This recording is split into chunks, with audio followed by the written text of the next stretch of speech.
Yo, what's up, Detroit? It's definitely in the building via your headphones, stereo, and speakers. Of course, I'm your man, the African Caesar, and this is the Sneaker Box Morning Show right here on Woodward Sports.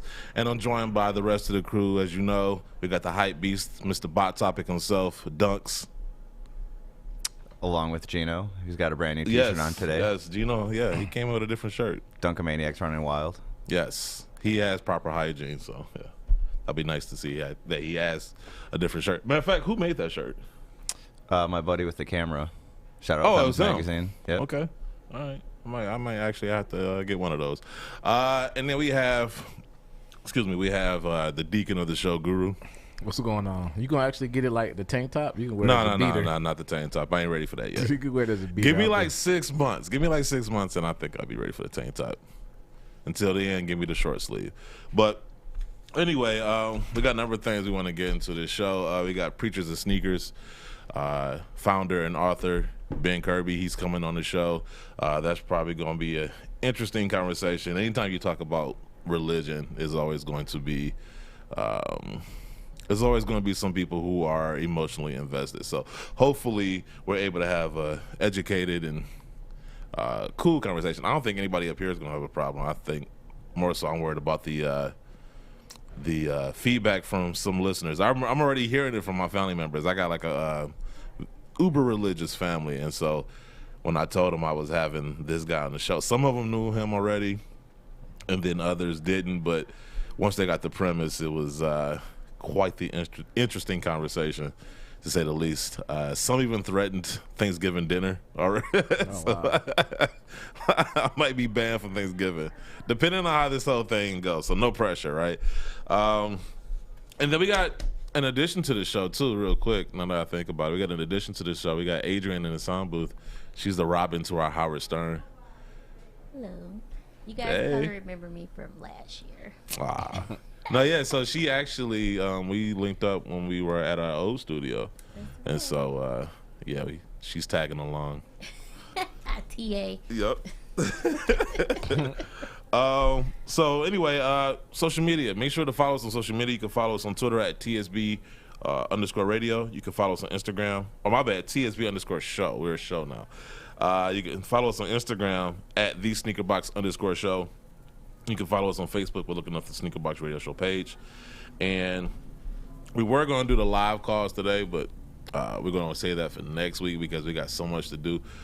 So I will have the number on our social media, on our IG Live, on Twitter, everything, once we get all set up for next week. But you can still leave us voicemails. So if there's anything you want to respond to that we said on the show, or if you have any sneaker comments or questions, feel free to call us on our voicemail hotline at 248-677-1803, and we'll pick the best messages to play in a future episode. And this will be our 292nd podcast episode, meaning we are 8 episodes away from 300, which is a long, long time. Like, honestly, I remember when it was funny because I just came across the notes from our 100th episode, and it seems like when I think about it, it doesn't seem like it was that long ago. But when I actually think about it, it's like, that was like almost 2 years ago. Yeah, it's quite some time. Yeah, that was. It was like time flies by, man. Like we started off in Jumpman's basement, then we had the other studio, then we had Podcast Detroit. Now we're here at Woodward Sports, and so it's definitely been a blessing. It's been a ride. We've had a lot of ups and downs, a lot of memories. Supposed to be making one next month, but I'm not going to talk about that just yet. Won't even let me know the details. Yeah, Dunks don't even know. So yeah. Anyway, looking forward to episode 300. Going for that record of 367. OSD Live, I think they have 366 episodes. So far they have the record as far as sneaker podcast episodes. So definitely want that title. So we can, I don't know, we got to get a bigger trophy once we get that, right? We got to upgrade. We need to get like professional belts, like championship belts. You know what? We do that. Let's do that. So when we get to episode 367, we're all going to, what was that? Rasheed Wallace and the Pistons did that in 2004 when they won the championship. Yeah. So that's what we're going to do. We all have championship belts once we get to 367 episodes. So in the meantime, in between time, let's get to our 5 sneaker releases from the previous week. Starting with Number 5, we have the Sneakers and Stuff Special Edition Adidas Ultra Boost, Adidas Ultra 4D Tea Time. Clean shoe. I like them a lot. Very dapper. I ain't got no beef with it. I don't know. See, okay, so there's the look of a shoe. It's okay. It's okay. It's okay. It's the Herman vibes. It's the look of the shoe when it's by itself, and then there's the on foot. So I don't know how these will look on foot, because I imagine it's gonna look a lot flatter.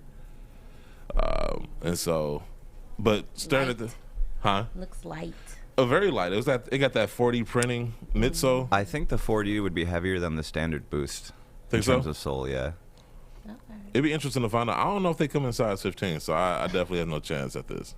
So It might not be, because the 4D is bigger, but it has holes through it. Deep Boost is more dense, so it'll be interesting to know though. Yeah. I think either way though, I think it's I've never heard anything bad as far as I've the got comfort. some 4Ds, and they're pretty heavy and clunkier than you'd think, probably. So they're not comfortable? They're comfortable, but I think Boost would be more comfortable. Okay. The 4D is definitely more cumbersome, and I think would weigh a little more. The Boost hurt my feet after a while, so I feel like if you have like more of a flatter foot, then you're good. But like someone who has an arch, it gives you the same kind of responsiveness to get as an Air Max. So that's why people with natural foots, people who have arches, love Air Maxes, and people with flat feet can't stand them. Right. So I think you might get some of that similarities with the 40. I like the 40 better than the Boost to me, because it's more responsive. Like Boost is cool, but like if I stand in it, the Boost only gives so much, so it gives back, and it kind of hurts my feet. Like walking and casually is cool, but I'm starting to, and it's funny because it looks like they're taking the 40 and adding that to the Ultra Boost. And I don't know if that's because they don't own the Boost, and this is just a way of trying to monetize their own innovation, as opposed, because I don't know what the deal is with the Boost. I don't, because if you don't own it, licensed from BAMF. Yeah, so like, but there's terms to that, Yeah. So it's like I don't know when that relationship is going to end. So I don't know if this is just their way of kind of getting ahead of that. But I like the shoe. I mean, there's nothing really much you can't really go wrong with a black and white. This shoe reminds me of the Concord Jordan 11. You know what? I get what he's saying. He's saying it in terms of like a dress vibe. How it's because it does look classy. Like you said, it's like the first thing I said was dapper. So I get what he's saying when it comes to that. This is one of the better shoes I've seen Adidas put out, period, recently. Yeah. Well, and I think it's a Sneakers and Stuff collab too, which they usually do a good job. Yeah, they do. So, and it does remind me of a golf shoe. So, it goes with the theme, tea time, and everything. So, to me, that's a collab. Well, that's a job well done as far as a collab. Number 4, we have the Air Jordan Retro 7 Flint, which drops now. It's funny because part of me wanted to go after these, and then when it came down to it, I was just kind of like, eh. Like, I was over it. Like, these don't feel like a must-have. They're dope, but I just didn't feel like I had to have them. I think it's a must-have because so much other stuff this month, not necessarily because of the shoe. So you think it's a must-have for the shoe? No, I'm saying like I want it, but there's so much stuff coming out this month. Oh, like okay. It's just like it has to take a back seat. When if it came out like in July or September or something, it probably would have got more praise or attention rather. But I mean, I like his shoe. I mean, I'm waiting for them to bring the Citron 6s back. I mean, 7s back too. That came out that year along with the black and baby blue ones like this. They had 06. They had nice little, they had a nice little I think Sapphire 7 something like that. They had nice little, the 7s had a nice little run back in 06. Yeah, like I said, this is a clean shoe. Like I would normally go after these, but I think that's, to your point, I think that's what it is. There's so many different releases. It's like you got to pick and choose what you put your efforts towards. And if I come across these, like if I'm at the community store or something, and they're sitting on the shelf, then yeah. Do you think with those shoes that if you were out, you can, pull a lady? With these shoes? Yeah. If he can do it in these McDonald's shoes, yeah. I mean, these are clean. First of all, though, you're not gonna talk trash about these shoes. These shoes are nice, but no, I Do you guys wear shoes for, for the other guys to see them, or because you want to look good, or for the ladies? I just want to look good. I wear it for myself. Yeah, because mostly guys compliment guys' shoes. I mean, yeah, they do, but I wear my shoes for myself. Half the time, women think half our shoes are ugly anyway. So like, that's true. Most of the time, definitely. Does that work though? Like, I mean, you see a guy's shoes and you like, I talk to him.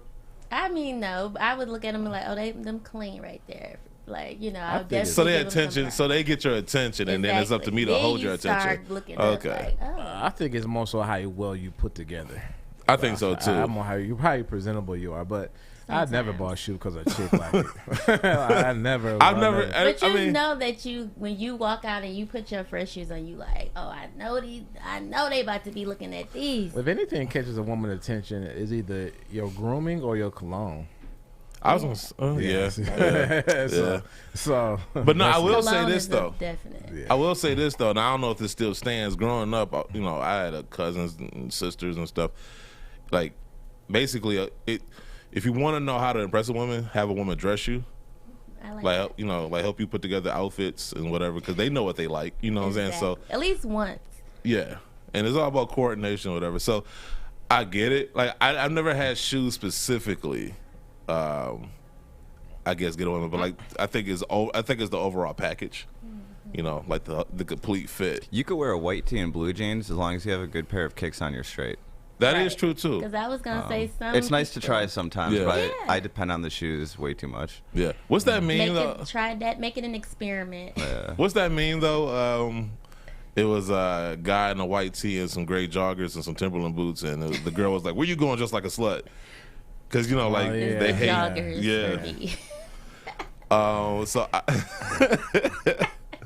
But no, I mean, I don't know what else to say about this shoe. I mean, the shoe it's cool. It's nothing special. Great. That's what it is. I don't feel like there's anything special. Like I don't have to have these, but they dope though. They cool. Like if I had them, I wouldn't. I don't know. Would I pay retail for them though?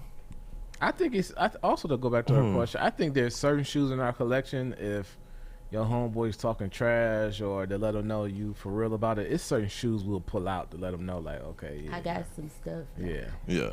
Don't think I don't got nothing. Let me see. What we got for number 3? Number 3, we got the Atmos Special Edition Nike LeBron 18 Low Viotech. I actually went after these. I wasn't successful. They on eBay for like 10, 15 above retail. Wow. They're very comfortable too. And you think those are comfortable? Those are super comfortable. I can only imagine, because I got the 18, the quote-unquote highs, but yeah. Mabapi. Am I saying all right? Yeah. Mabap. So the Zoom, that one, the regular 18 got the Zoom Air, and then the full-length Zoom Air with the 270 airbag in the bottom. This got Nike React in the front, but it feels like Zoom Air. Because the Arnold Palmers are at Foot Locker. I want to try to get those, and then the Greedies, the look like the Air Max 95. Those I feel like, and I tried those on. I'm like, okay, yeah, these is money. Yeah, those are really good. These are nice. I just like, once again, I'm starting to go after the different shoes that have different colors, because I'm tired of the same color schemes. Right. And to challenge you together, I like a challenge. Okay, what outfit can I put together? And it really gets you digging and thinking and things of that nature. So I'm really into the green. I'm noticing a lot of people are really putting the green out. Green? Yeah. That's the color of the year? I feel like it, because, I've been looking at some nice olive green shoes lately. I like to take them for the fall though, but I would wear this in the fall though. Well, I was gonna say, this seems like an all year shoe, and now those are the shoes I like, because like I don't know about anybody else, like, because when it gets to like fall, winter, my rotation switches up because I don't wear shoes with white bottoms or ice bottoms, because the snow and wetness and mud and all that other stuff. So I look for shoes like this with a gum bottom or a color bottom, so I don't ruin the shoe too much. So these will definitely be a shoe. Now, I am worried about wearing them because of that suede, or was that nubuck or suede, or a mixture of both? I think it's a little mixture of both. Okay. But either way, it's a dope shoe. I thought it was good. I think it's nice. Yeah, LeBron's been, when it comes to basketball shoes, I feel like LeBron's been killing it since the 14, 15. I'll go back farther than that. The only shoes I would, I couldn't stand the 13s. Well, that's what I mean. They had nice colors, like the Jason colorway and all that. Friday the 13th, the fit, and then the 14s were cool. The 15s, everybody loved again. The 16s were cool. 17s, I got a nice amount of pair of 17s. 17s might be my favorite basketball shoe. It might be up there. I don't know if it'll break the top 5, but it's definitely up there. His first couple releases, I definitely was not a fan. Now that I'm seeing this new look, I'm actually like, okay, because I haven't been a gym shoe fan since the 90s because then it seemed like in the mid 2000s everything just seemed like the same. It was just like Jordan. I mean, I liked the Penny Hardaways back in the day. Like, I was into that, the great heels. But, so now I'm starting to get back into it. I'm starting to see, like, a little bit of pop, you know, different shoes. They feel different. They feel good. Some of them walking on clouds depends on Nike's mood. Right. It comes down to it's like if it's 200 and up, you might be okay. Make sure. I don't know. For girls. But nah, you're right though. I mean, the explosion of sneakers though. I mean, because what's the word? Athleisure. You know, it became fashionable to wear sneakers everywhere, work, and I mean, literally preachers and sneakers. Like, you got people wearing sneakers in church now. You know, like, it's crazy. Getting married in sneakers. Yeah, so I mean, it used to be a point in time where I love sneakers had a place. but I don't agree with getting married in sneakers. It depends on the relationship. If your girl is that cool to where she's down with y'all getting married in sneakers, I think that's dope. I've had this argument with a ton of people, and if it makes you happy, cool. It's just that's where I draw the line. Right. So what's your problem with it? I don't know. Like, I'll wear sneakers to work or most events. I just feel like certain formal events you should reconsider. Or so like, you're saying that because if you have like a hybrid, like wingtip customized dress toe Jordan, okay, maybe. But like a standard pair, I think not for everyone. So for you, marriage is that important to where you're like, you know what, no sneakers. I'd say so. Okay. I mean, I get that. What if the woman wanted to wear sneakers? That's what I'm saying now. Because I wouldn't necessarily. First of all, I don't think I would bring it up. I don't think I would make it a point of emphasis to say, hey, can we try wearing sneakers if, we get married? Now, if she suggested it, of course, I'm like, oh, word, we can do that? That's the thing. You know what I'm saying? Like, okay, bet. To me, I personally feel like before it was a trend, it was cool. Not everybody does it. So it's no longer, it took away from the cool factor. Or like, do it at the bachelor party. Have all the groomsmen wearing the same matching pair. Get some cool pics, and then, find a balance. Yeah, and I feel like everybody wears the same pair. It's like Jordan 11. Like, this is like Jordan. Well, if it's got the pad and leather, it makes it official. Yeah, I know. In my mind, I would try to. I don't know.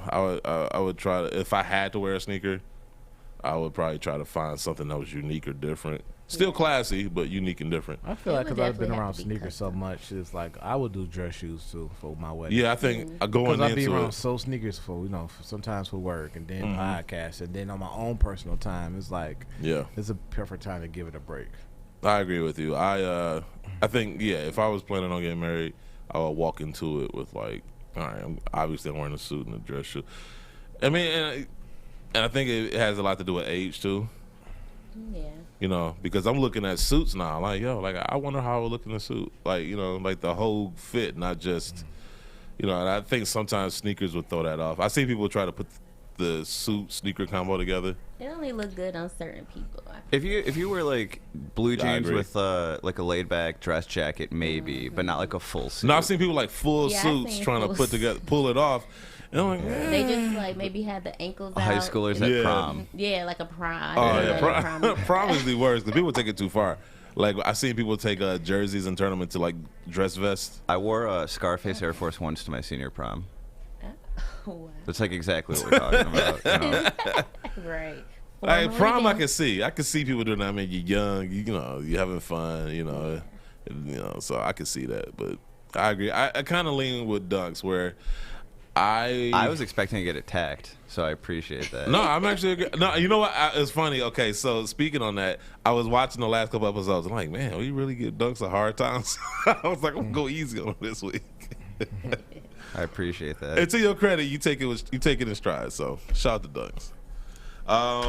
Where we at? Number 2, we have the women's Air Jordan Low Citrus. Oh, it's dropped today? I don't know when they dropped. I know they dropped this week. I think it was a few days ago. It's funny how when I know I don't have a chance, I tune out on the. Didn't know that. It's funny when I know I don't have a chance. The Legend Blue Lows like 2 days right after. Yeah. Oh, okay. So it dropped middle. I didn't know they dropped middle of the week. Yeah, it's funny how when I know I don't have a chance, I just don't pay attention to the details. So I knew they dropped, but I just didn't care after that. This was extended sizes up to what? like a men's 13 or something. It was like a women's 12, which would be. I feel like 13 and a half for I men's. feel like men avoided this because they had the Legend Blues right after. I think so too. I think so too. I like this colorway more personally. It's Me definitely too. bright. Would you wear these? With a nice, maybe like shirt dress. Yeah. What about sundress? No. No? Okay. I'm just asking. Caesar creeper. Like a I don't- t-shirt dress. Just Or curious. even Just some curious. So you shorts needed or the something. sundress. I was just Where another asking. guy? Where are you? You put your blinker on when you said sundress. Terrible. Is that a high top? No, it's a low top. Low It's a low top. top. Okay. Yeah, definitely I can wear that with some shorts or a dress. I wear those. They look real clean. I like those. Shout out to Joey 2 times. I like that name. And that minimum of color. Yeah, I like that.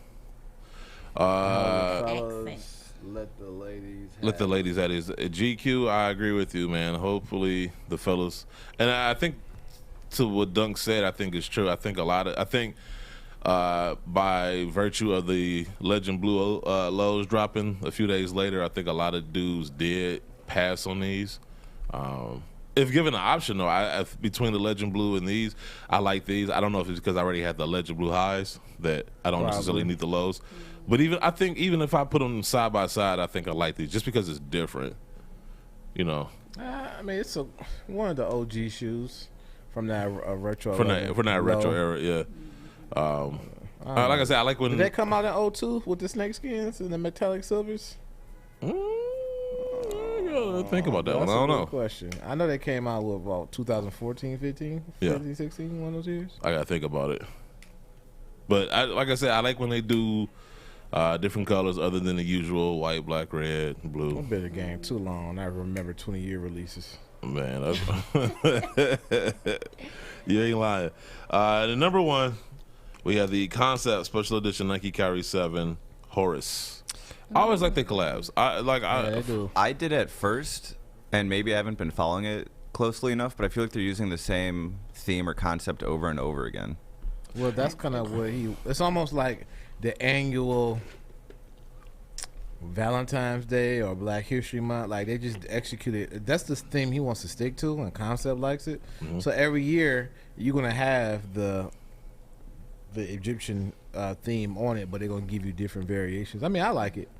I get that's what a you're good- saying, and I liked it the first time, but I'm just over it. No, I kind of get where you're coming from. However, like Kyrie is known to kind of have those type of details. Or maybe I missed it, but we're talking about the importance of storytelling, and somewhere along the lines, I wasn't told this story in full or properly, I guess. I mean, that probably was released, but remember, Yeah. you had so many shoes and things thrown at you. Yeah. Yeah, so I mean, it kind of crept on me at the last minute that these were releasing. It was a nice pack, had a nice amount of clothes with it, Yeah. socks. So they do really good job Yo. with his shoes. I got a pair of his shoes on right now. Does it seem Feel like like calling those off. shoes. I like those shoes. you like them? That he's wearing, yes. Oh, what about mine? Not saying. I'm going to win today's sneaker battle. Classic. No, I was gonna say, it seems to me like a lot of the collaborations lately have been coupled with apparel. It seems you see, it used to be like every now and then you'll see a collab drop apparel with the shoe. Now it seems like everybody's doing it. You saw it with the Eric Emanuel joints. You saw it with the Alma Manieré threes. You saw it with these, you know. So it seems like you're starting to see that consistently, and so. Yeah, it's a better marketing tool because when you have a visual, like you said, most shoes you be like he said, like, what am I gonna wear with this? But when you get some ideas popping, you'll start thinking like, oh, I got a blue shirt, you know. Right. They do the job of giving you the fit with the shoes. I mean, it helps you in that process, like of not having to put something I feel together like Jerry yourself. Lorenzo did it with his shoes. He kind of reintroduced it. Jordan Brand used to do it back in the day. Yeah. A lot in some of the LeBrons and Pennies. But then now it kind of faded because people wasn't buying the shirts because reselling is starting to peak, so everybody was just buying the shoes. Now that the consumers are starting now to consume just not along outside the shoes, and it also takes money from you keep that money inside the collection, because if you don't make your matching shirt and Johnny over here makes a matching shirt for every shoe you drop, you're going to eventually start looking at, dang, that's all that money I'm missing out on. So you're going to eventually make a pair. They're gonna couple back around. Yeah. Looks like the Legend of Zelda: Breath of the Wild. I don't even know about that game. I've never played Zelda. Me neither. I never played it. Like I'm aware of who the character is. I just Zelda from never Super played it. Smash. I would say Yeah. he probably would have the top Nike basketball shoe if they would have gave him more cushion in the shoe. Like the Zoom airbag in the front is paper thin. Yeah. It's none in the back, so like it's a good shoe. It's wearable. Like they left some things on the table with this shoe. Yeah. I wonder. I gotta But say for this. as far as Though. performance, like he walking around is all right, but I wonder what the Kyrie 8 is gonna look like because it's starting to feel like his shoes are starting to kind of run together, where they all kind of like look the same. you think that KD should look like Kyrie's shoe? Hey, backtrack. We're Yeah. talking about the importance of collaborations in apparel as well, right? Yeah. So I was just looking and I found it. It looks like there's recently a post. The Killing Floor, they're doing a Nike SB collaboration, and it's just apparel, no shoes involved. If you want to check this out. A Nike SB collection with just apparel. Yeah, which I think it's going to probably be the first of its kind. I know we've seen, companies do both the sneaker and apparel, but this looks like no sneaker. Which I feel like actually that's like going the to be hoodie. a bit harder for them to pull, but I like the I like thought the hoodie. process. Ugliest release of the week. It's been going up though. What's going on? Nike apparel.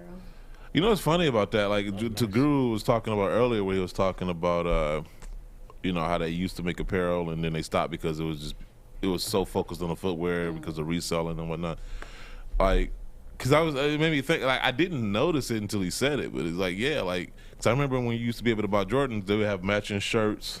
One of my favorites is the ones that came with the Jordan 12s. I don't know if people remember this. The Jordan 12 t-shirt where it was just a plain t-shirt, but it had the Jumpman logo stitched.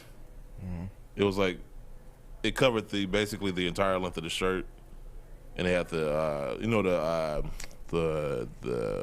tag or the patch on the back heel of the 12. It had that on the back of the shirt. And I thought that was like one of the dopest shirts ever. Like, it was simple, like, but it was clean as hell, and they had it for every colorway. That was the dope part about it. So you had like a navy. They made full jogging suits too. Like you look at Jumpman clothes, I'd be looking like.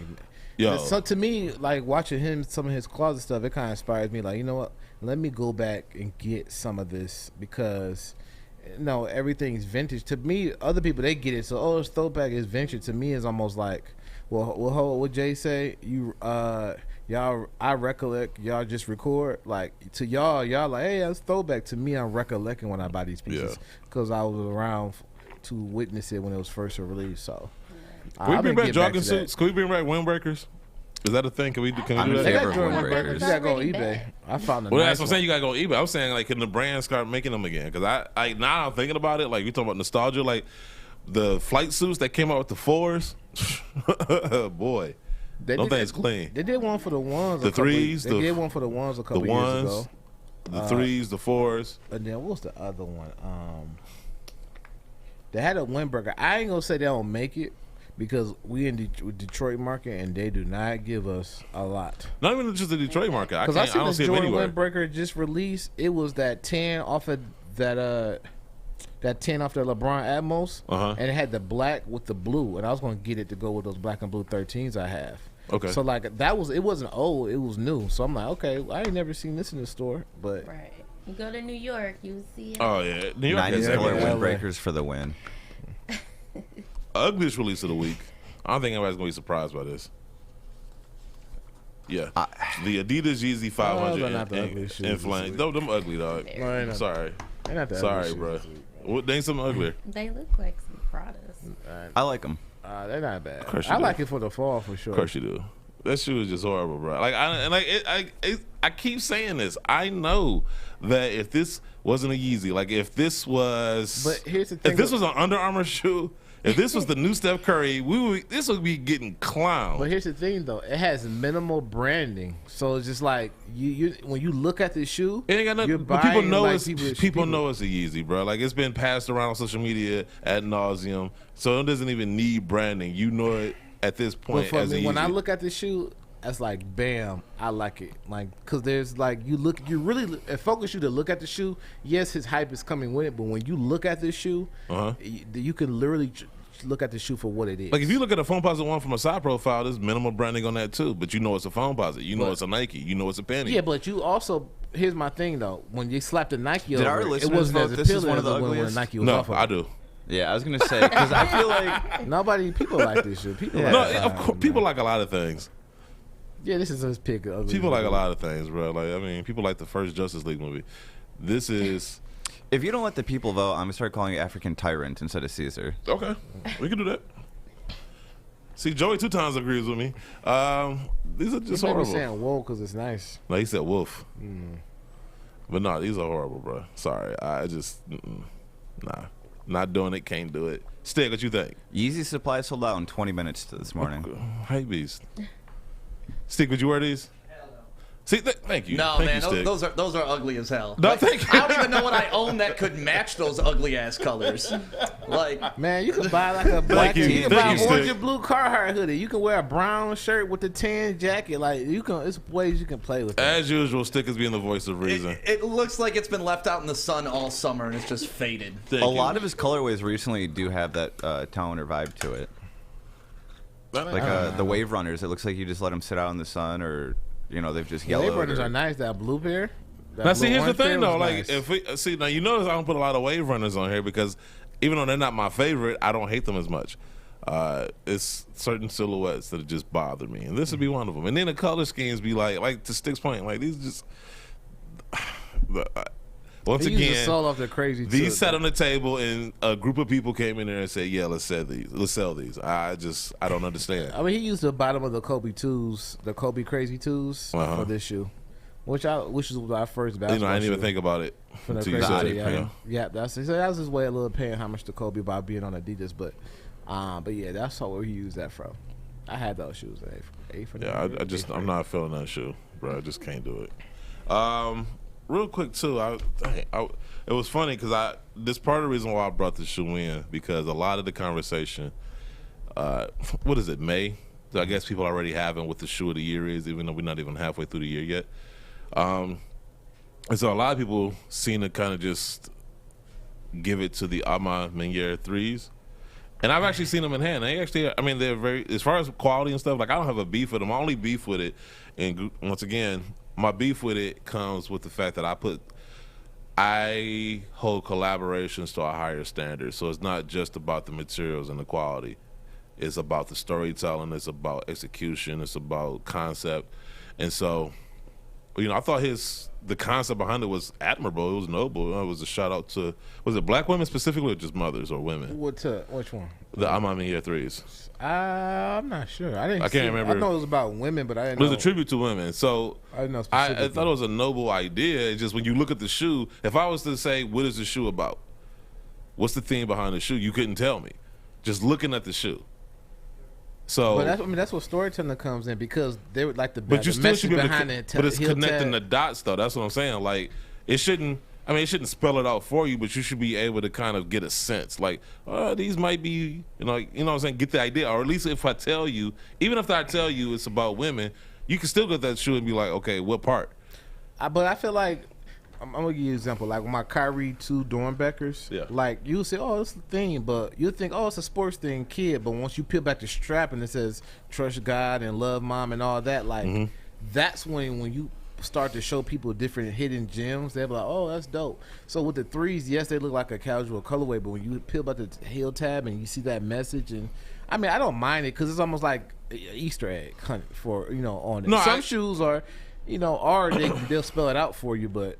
I mean, I get the Easter egg part of it, but it's still, once again, it's still like, to me, it didn't, as far as the execution of the concept, it didn't do it for me, and that's why I don't put it on this pedestal. Whereas with these, even minus the McDonald's branding, take that away from it, you still get a sense of, if I say this is a McDonald's All-American shoe, you can still, just based on the color scheme. That would go good with the Dunkamaniac shirt. That would go. Noted. Thank you. So I definitely need the shirt. I needed to go with these shoes. But even if I was to take away the McDonald's branding, and I say this is a tribute to that era, mid '80s, early '90s, McDonald's All-American game, you can pick up on that thing. Okay, I can see the colors, especially if you put it together with the apparel line. You get where they were going with this, and as far as material and quality, I feel like they're on par with the Alma Manieré 3. So to me, this would be my shoe of the year. So if I had to pick one so far, the red and yellow McDonald's was kind of almost marketed it as the, it's easy to identify. I'm glad they didn't do that though. I mean, yeah, but you with Because they kind of want, the reason he went with the cream thing was to kind of give it that retro look, like that age look. I'm glad they didn't just do like red and yellow sneakers. That'd have been too much. I feel like they should drop. The That would have been a Hulk Hogan drop the collab for real. questions that they wore during that All American game. Right, but that's why he pulled out the forums though, because I mean, one, you know, Reebok and Adidas work, but then two, that was why he pulled out the forums, because it was that it was focused on like the mid to late '80s and early '90s type of vintage All American games and stuff. So that's why he used that shoe. And so I honestly, knowing the stories for both shoes and then looking at both shoes and how they were executed, I just think these came out better. So if I had to pick a shoe of the year, it would have to be those. That's just me. I mean, I just think I like them. The Manieré 3s. I mean, the hardwood classic LeBron 8s, or really those the are Knicks dope too. ones. Those are really Those nice are dope. in person. Yeah. Like, I guess my point is, I think that a lot of times we tend to give it to the most hype shoe, which doesn't necessarily mean it's the best shoe. no, I like it. I mean, I look at for how well this shoe. No, looks I'm not today. saying you. Me and you having a conversation. I know you're gonna come from that place. I'm talking about the public. It's gonna be this got the most attention, so Travis therefore. Scott's. I heard people say that. I mean, you gotta have a little recognition with it. You know what I'm saying? To put it in there. Like, you can't be the best rapper alive and nobody know about you. No, that's true. You know No, what I'm saying that's true. A little, like, not But saying then, they get a amount of hype. but then again, just because Justin Bieber is the most famous singer doesn't mean he's the best singer. No. But you gotta have a That's little. debatable. Fame. You gotta have a little. You gotta have a little fame with it. He's a good You singer. think Justin Bieber's the best singer out? He's up there. Well, Usher. So Bruno Mars don't Well, exist. Usher, Right. like Beyonce, Did like, Genuine die? like, You know what I'm saying? like other dudes. Who else is out here? Tank. Like, come on, Beyonce. I'm more well like- versed in sneakers, and my sneaker of the year is Wasted Youth. Yeah, so yeah, I don't believe it. I'll take Justin Timberlake singing on. I was gonna say, real talk. If I had to If we pick- gonna keep it vanilla, I don't- so I mean, Someone mentioned vanilla. Yes. Doug, Stick, we need your take on this. What, best singer? Yeah. It's not Bieber. I would say, But it's also not fucking Tank. Tank can sing. What you Honestly, talking I ain't heard. Honestly, I did not hear. TGT, baby. Tank. about? You would say he can sing better than Bieber? Oh, God. It depends on what you want. Oh, I can't even tell you the last time I heard Tank's name, though, honestly. Yeah, I'm telling you, I'm not trying to make a baby to a Bieber song, though. I am trying to make a baby to a Tank song. Yeah, I was gonna say, well, yeah, that's right there. that's the bar, though. That is the bar. Like, Exactly. who are you trying to make a baby with? Whose music? And so Yeah, it definitely wouldn't be Justin I mean, he Bieber. can sing. I ain't gonna take that from him. He can sing. He's He got talented. talent, yeah, Just- but as far as like top, yeah. Like nobody's blown away by his vocals. There's all the extra stuff. I mean, Fair. but if you are though, I mean, that's. I mean, who am I to knock it? You got Justin Bieber on your phone? No. Also, I should have called him like, No. baby, Bro, I know. baby, No. oh, baby. I'll tell you one underrated. on Jamie ringtone. Foxx underrated. Jamie Foxx underrated, man. Yeah, it's just hard to take him serious. That's the thing. I can't take Oh, him. Jamie Foxx can sing for real. No, I'm talking about that as first far as album was this. cold. That whole That damn first album was album. cold. No, it First was. album It was. I'm saying as far as like The a one true, from T-shirt and panties what? back then in the 90s. Huh? When he was on that show, T-shirt and panties. He had a shirt called T-shirt and pants. He No. was on there. What show? I'm gonna have to I watch said this. Whoa, I know. Oh, song. Oh, he redid it. I think he Oh, I sampled thought you it. said he had a Oh, show. He I'm redid like, it or sampled okay. it. He was on the original. Y'all over there with y'all t-shirt and panties and sundresses, y'all let me know when it's appropriate. UNC's over there. It's something about that window seat.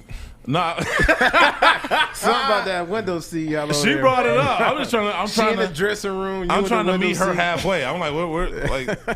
So, yeah. I mean, because whatever she's talking about is far more interesting than whatever I have. Like, Oh my Wait. goodness. I'm just trying to figure out. So, was that a show or was that a song? No, it was a song. Well, he sampled it. I think he Him sampled and it. Adina Howard. Yeah, she came on a Jimmy Foxx show or something like that, and they performed it, or it was a sample, one of the two. He Okay. sampled, yeah. All right. Okay. We got it together. But he was singing way back when. That was the point. I think we got. Well, you know what? Let me get. We got a voicemail. Let's knock that out real quick. I've been holding on to it for like 2 or 3 weeks, so hopefully he doesn't ask us a Y'all didn't question. mention Zion's new signature shoe. So I asked y'all this. Do y'all believe Jordan Brand should stop giving signature shoes out to their athletes? I'm only saying that because, I mean, since Jordan Brand started, the only person that's ever had a legitimate must-have shoe has been Michael Jordan. So do y'all think they should just give their athletes PEs and really, or I guess PEs that they can actually sell to us? Because, I mean, I still think they are, like, really, really stingy when it comes to, like, selling us older PEs.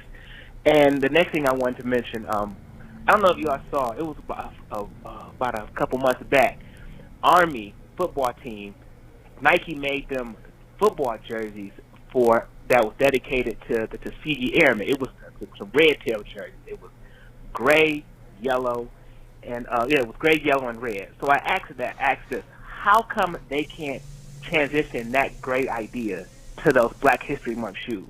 I mean, you can throw a Tuskegee Airman Jordan 5 because it was after a fighter jet, and you telling me that would not fly off the shelf? That's all I wanted to say, man. And again, every time I call, I always say y'all have a great, great show, man. I mean, I listen to y'all while I'm working, and it makes those first 2 hours out of my work day so smooth. So keep it up, man, and can't wait to hear y'all answer. Have a good one. No, thank you. That's before we answer that question. This is long overdue. Remember that first episode you was giving a shout out to everybody on the show? Yeah. You forgot one person, and I forgot him too, and this is my dog. And you forgot to mention it, so you got to look in the camera and say, Julian. What? Oh, damn. Yeah. Damn. Yeah, My bad, Julian. No, Jules. I'm sorry, bro. Like, damn. Was he hurt? Nah, he covered my like, damn, we did. I thought I said it because I was going through the names, and they're like, damn, we did say Jules, my bad, bro. I'm sorry. Damn, dog. Yeah. I forgot about Jules. I can't believe that. Yeah, Julian. I can't, dog. I cannot believe Julian, I forgot about Julian. Julian, charge it to my mind, not my heart. But going back to his voicemail, I mean, they're starting to give up some PEs. The people don't know them black and blue 13s were Quentin Richardson PEs in Orlando. Marvin Harrison had worn them too back in the day. I mean, we got them red Flints with Kevin Martins. You know what I'm saying? So, and then we got some CB3 13s twice. So they starting to come off of it slowly. Yeah, well, to his first point about Jordan Brand needing to stop making sneakers for us or trying to make signature sneakers for their athletes, I actually agree with you. I think Jordan Brand, you know, I get that they want to not just be known as retros, but you are. They want to, in their minds, they want to find an athlete. They want to be held in the same regard as their parent company, where they have their own signature athletes and they're able to carry on making signature shoes for them and whatnot. The problem is you haven't been good at it. You know, you had Chris Paul, you had Dwayne Wade, you had Carmelo Anthony, you got Zion now. There's a number of athletes that you guys have had. It's just not been good. And the fact of the matter is, people love y'all more for your retros than anything else. Case in point, like if you stop making signature shoes for athletes, nobody's gonna care because they're still about the retros. If you stop making retros and just start making signature athlete shoes for Zion and whoever else is on the label, your business model, your brand is gonna fold. Because retros is your bread and butter. Stick to what you're good at. I have to say, not to say they can't. Let me preface it by saying this: I'm not saying that you can't make Jordan Brand models and everything. Like you can still make other shoes, but I just think this push to make signature shoes is just not worked at all. I feel like it's a 50-50 to me. It's some of it due to be to the design and things, but the shoes that do come out that are great to hoop in are somewhat decent. People don't give the time of day because when those first couple Melos came out, we were part of that generation, right? Mm-hmm. We were open to other things because we grew up on the Eddie Jones and the Vin Bakers and, you know what I'm saying, the Quick Sixes and the Vindicates. We were open-minded to that. This generation, not so much. It's just like, yeah, you can spit bars because we're in it, but the new kids don't want to hear no bars. They want to hear a melody and a hook. Yep. So even because you got bars, that means you still got real people in. But let's be honest, though, a lot of these shoes ain't even bars. So if we're going to use that analogy. No, I'm saying some of these shoes are great to hoop in. The Westbrooks are great to hoop in, but people aren't looking at it like that. They're looking for the hype? What's gonna give me the attention, the clout? What's the hottest? Because style still matters. Even when we were younger, style still mattered. Like, but the difference because was every shoe, ugly sneaker of the week is also the most hype shoe. So style doesn't always matter. I agree with you. Huh? He's the one voting. That's what I'm going back to. No, I'm saying stop. When we go back to when we were younger, right? This was part of the conversation I had with somebody from Nike yesterday. They executed both style and performance, right? Whereas now, if you get a performance shoe, chances are it doesn't look that good. And now, if you get a shoe that's stylish, chances are it doesn't feel that good. You know what I'm saying? Very rarely do you get a shoe that's a combination of both. The SB Dunk. But also too. So you gotta build your shoes differently now, because back then your shooting guards were 6'6", right? I mean 6'5", 210. Yeah. Now your shooting guards are 6'8", 250. Plus you got players want more out their shoes. I want the shoe to be lighter but more comfortable. So I can't give you all leather. I can't give you all suede. But there's still ways to style shoes, because we still see it. Like LeBron, I said LeBron has done a good job in the last 5 But years. people outside of me and you, people still feel like that. How you view Jordan brand shoes? Look at that shoe's ugly. It's too clunky. It's too heavy. So you know what I'm saying? Outside of us who see things for what they really are, the general consensus, the same thing with those. Those are nice and stylish. It's too but it's just the game is different now, and it sucks that because there's a lot of good shoes that deserve a lot more attention. They don't get it, or even a chance. So it's just the game's different now, and it sucks because a lot of shoes fall by the wayside while everybody's stuck on these four shoes over here. But no, I 100% agree with you. I just think there's some type of middle ground there somewhere where, like in the case of Jordan Brand, I think the biggest issue with them is, like when you think of Nike, right, you don't think of any one player because it's a swoosh, right? So it doesn't represent any one person. They have the Jumpman logo. We know that's Michael Jordan. You know what I'm saying? So no matter who you have on the brand, they are underneath the shadow of Michael Jordan. And that's a hard shadow to escape from. And so everything you do is going to be compared to Jordan in some way. Even if it's subconsciously, it's in comparison to Michael Jordan. So if you got Zion, his shoes obviously are a Jordan brand shoe, they're going to be compared to Jordan. You know what I'm saying? It's hard to escape that. And I think that's another hurdle they got to figure out is how do we keep the namesake of Jordan and everything that represents, but then at the same time come up with a product that can live outside of that shadow. And I don't know how you do it, honestly. I mean, but at the same time, I'm not getting paid to. So what's going to happen is you're going to have to start Zion. You got to hoop in the Jordan 5 this year, and then 3 of your colorways we're going to release. So therefore, people who like Jordan 5s, people who like Zions can meet in the middle. Since the consumer is not receptive to a new silhouette and a new body work, that's probably how they're gonna have to do it. But that's why I agree with him. For Chris Paul Clipper 5s. This is what I think they should do, and I think he makes a valid point. Stick to the retros. Like I don't know if you just said that, but he plays for the Pelicans. All right, pick a silhouette. Pick whatever retro you want to wear. First of all, this is what they should do. They should do like they did Kobe, where he retrofitted his retros and called them protros because they added the new performance in there. That's what I think they should do. I think they should come up with Jordan protros. They kind of did that with a couple of shoes, and people laughed it out the window. It was a couple of Jordans like they kind of tweaked for performance sakes, and people like because the Kobe's they look the same. It's just inside, and I think so. Keep the shoes the same, but just change, because even with the Jordan 2s, they used to just have a heel airbag, and now they got the full. Kobe was able to pull it off because his shoe, the original release, was synthetic and hyperfuse and all of that. So when I go back to change it, when I change the inside, the outside is already tweaked for right now. They could change things like the airbag system. Yeah, but I'm saying Kobe can change the inside, and you still fall in love with the outside because it. But that's my point. I'm not even talking about the upper. I'm just saying for instance, the Jordan 2, originally it just had the heel airbag. But if you look at a Jordan 2 now internally, and I only know this because I have to take mine apart, it's full length now.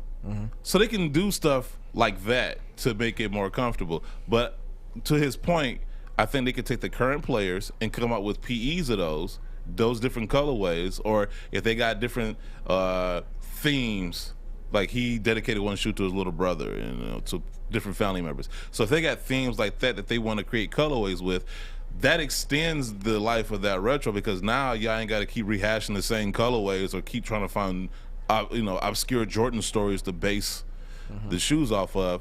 So I think, finding talent that you add to the label and just coming out with different colorways based on that player as far as the retros are concerned. I think that, to me, is a better move than, trying to make these new shoes, which I get to a point because you once again, you want to keep the brand going, and in some way you want to get out of the shadow of Michael Jordan. But at the same time, it is called Jordan Brand. So, I mean, you're never going to escape that. So that's the dilemma. The second thing he was talking about, which was the Black History Month. I mean, y'all already know. I've been going ham on this for I don't know how long. I didn't know they did them jerseys. I didn't know the jerseys either, but yeah. So to me, it's once again, it's obvious. It's obvious to anybody with eyes, but for whatever reason, people at Nike walking around blind. I don't understand why they don't put more effort in, and I think that's my issue. Now, once again, this conversation I was having with somebody yesterday from Nike, where I think the problem I have with it is that you look at something like the Dornbecker collection. You see how that's executed. You see how they tell a story. They take that kid's story, and for the most part, there's been some duds, but for the most part, the Dornbecker collection has been successful as far as execution of storytelling, and the shoes have come out pretty much dope. So when I see that level of effort put into that, and then I see what y'all come out for Black History Month, there is a definite fall off of effort from my point of view. You know what I'm saying? And I think that's what bothers me, because now it just seems like you're just trying to sell me product based on the premise of Black History Month and not necessarily put any effort behind calling it Black History Month collection. And so that's what really pisses me off. Like, if I felt like there was a genuine effort put behind the shoe and it just wasn't being executed, that's one thing. Because you can, as a kid, you can study as hard as you want to for a certain class, you just don't get it. You're going to get a C. Nobody's going to be mad at that because they see that you tried. It's when I think you're not trying. That's when I'm like, yo, you could have did better. You just didn't want to. You know what I'm saying? And so I think that's my issue with them. And, like I talked about it a few shows ago where, I even pitched them like, yo, let's do a Motown collection. Nah, Motown's local. What type of dumb shit is that? Like, Michael Jackson ain't a global icon. Diana Ross, global icon. Stevie Wonder, global icon. Temptations, you ain't gonna let that global go. icon. You ain't gonna let Marvin that go. Gaye, Not till global it happens. icon. You never gonna let that go. No, it's just like, dog, what type of dumbass comment was that? And that was from a black man. That was from a black man. Like, what type of dumbass shit was that? You go anywhere on the planet. Something, C's. What? Everybody that's skin folk ain't kin folk. Dog. I learned, man, that ain't the truest statement. Dog, you go anywhere on the planet and say Motown, and people automatically know. It's that they know what it means. They know it's music. Barry Gordy. Just because you don't listen to Motown, or your parents didn't listen to Motown, like I don't know what pack of wolves you was raised by, but I know in my household, every Christmas, that's how we knew Christmas was coming. You played the Temptations, Silent Night. That's how you started off Christmas in my house. You know what I'm saying? So I don't know about anybody else. But yeah, so it befuddles me when You sound like Otis. Ain't nobody see you, Otis. Dog, that's like what, I've been looking for a T-shirt that says that, by the way. So if anybody can direct me towards that, I need to find one. But it's just crazy to me that here we are 15 years later, as far as the Black History Month is concerned, and Nike has yet to tell a black story. Yet to tell one. One out of 15 years. Puma's done it. Adidas done it. Jordan, I mean, they did it for Russ with the Super Soldier. Converse did it. You know what I'm saying? Like, was that a year or so ago when Converse came out with the I forgot what shoe it was. I want to say it was the Pro model or something, but the Pro Leather. I'm sorry. Yeah, Pro Leather. Where it paid homage to the men who brought the color barrier in the NBA, right? Dope storytelling. And I'm thinking, okay, Converse came out with theirs first, so I'm like, okay, this is a prelude of what's to come from Nike. Nope. I mean, a black man is. We got a black man is low running, Air Force One with a mirror toe, so you can see yourself. I mean, a black man You can is see running yourself in the Converse shoe. shoes. That was the dumbest shit I ever heard in my life. Somebody got paid to do that. Listen, I don't actually ask for people to get fired, but it feels like to me that man would have got that man right. It's the dumbest shit I ever heard. Listen, that person, whoever came up with that concept, what they would get from me is 5 minutes in a box to clean their desk. That's what they get with me. Like, that's like, you like, dog. But you understand, security like, will be here in 5 minutes to escort you out A the building. black man's running Converse. And it's apparent that nobody black was a part of the Black History Month for Nike. Because it's funny, every time I ask, oh, we'll get back. Oh, okay. All right. And then I actually had somebody tell me, well, it's about everybody's experience. No, it's not. It's called a Black History Month. It's not everybody's History Month. Is her mic still live? I don't know. Is it? Oh, dang. Did it turn off? Well, I just looked and was like, either I'm sorry, losing talking? it or... I can't hear you. No, I can't. Uh-oh. Yeah, you can.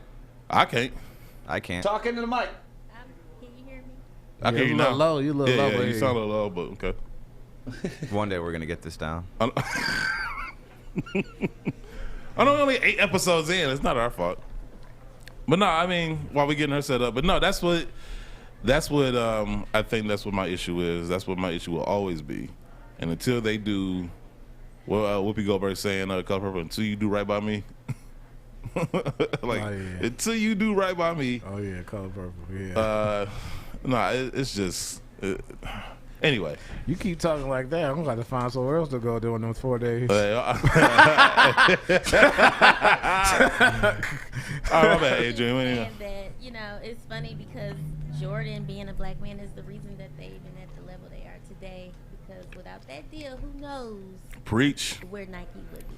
I mean, not even with him. I mean, you signed black athletes. I mean, yeah. So wasn't he the Luka first was like black maybe. Well, yeah, he was the one. I mean, yeah, they pretty much bet the farm on him, and it worked out. It reminded me of like Cash Money, right? Like Baby just focused on Lil Wayne, like Lil Wayne. Juvenile pulled them out. That's a Juvenile carried them, and then Wayne stayed when everybody else left. Juvenile got them out to the mainstream. Yeah. Juvenile, yeah. Wayne kept them afloat. And then Wayne kept them going. I mean, shit, everybody else left. It's easy to score 75 points with no everybody else. Focused on one person. That's what I'm saying. Oh yeah, not on one person for sure, but he's Juvenile. Birdman was keeping them high, taking their money, and Wayne didn't know what was going on. Basically. I mean, he's still taking their money. It sounds like. Oh, pimping. He probably watching the show right now, rubbing his hands together. He doesn't own. Wayne got his masters now. He don't own Drake and Nicki's. I can't believe Wayne. Wayne went independent, picked up a skateboard, and started a skate or die life. Yeah, He's a little lost. I can't believe he sold Drake and Nicki masters for like $100 million. And when they make about $20 million each a year off of them. Listen, just because somebody famous don't mean they're good at business. But you have good.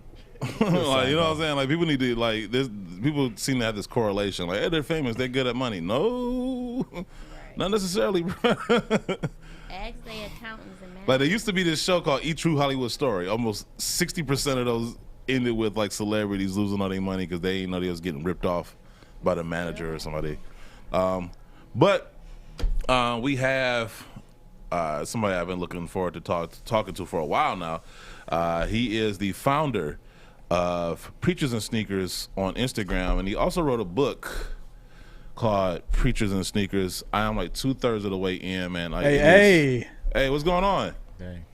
Y'all all got it. I appreciate that. Yeah. Wow. Yeah. Good to see y'all. Sorry to interrupt you. I didn't realize my mic was on, honestly. Oh, no, you good. Like, I gotta say, though, like, growing up in a religious family and having that background, like, I remember when I first became aware of your profile, I thought it was funny. And first of all, I was surprised that no one else had thought of doing it before then. Because it kind of, sometimes you look at some of these pastors on TV and it's almost like a parody of itself. And so it's ripe for a profile like you created.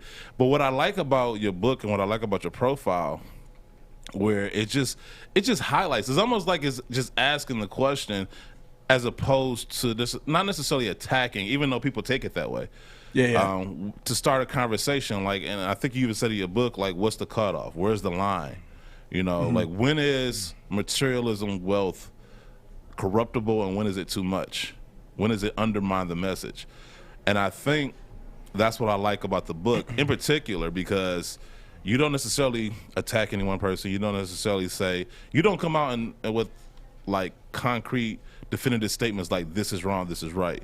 You just pose questions. As a person of faith yourself, you have questions and you put it in this book to get people to think and to have the conversation. And I think that, and I even sent you the message, like, I thought the way you handled it, because, religion could be a minefield. You got to tiptoe around it.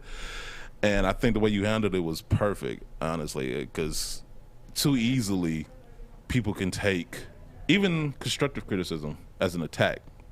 Yeah, you know, and so, yeah, and it's pretty easy for people to, you know, if you raise an eyebrow at anything in Christian culture, many people do take that as an attack. And I'm in Christian culture, like I'm religious, and I tried my best to do exactly what you said. Tried to be fair on both sides and not be so biased on one end or the other, because it's basically impossible for me to say, based on every single person's nuanced situation, what is right and what's wrong. I think there's some cultural things happening here that I want people to ask questions about, because I think, you know, many churches are obsessed with looking good, sounding good, attracting other attractive people, attracting big donations, all that kind of stuff. And, you know, oftentimes that distracts from the whole point of going to church in the first place. And, you know, like you said, I was surprised there wasn't an account doing this at first too, because it seemed like it was so glaring.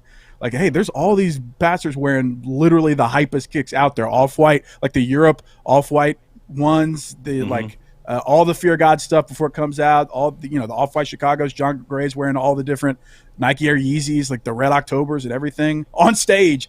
So I thought it was crazy, but yeah, thankfully 2 years later, it's developed into hopefully a more meaningful discussion about, you know, the church's relationship to wealth and fame and brands and all that kind of stuff.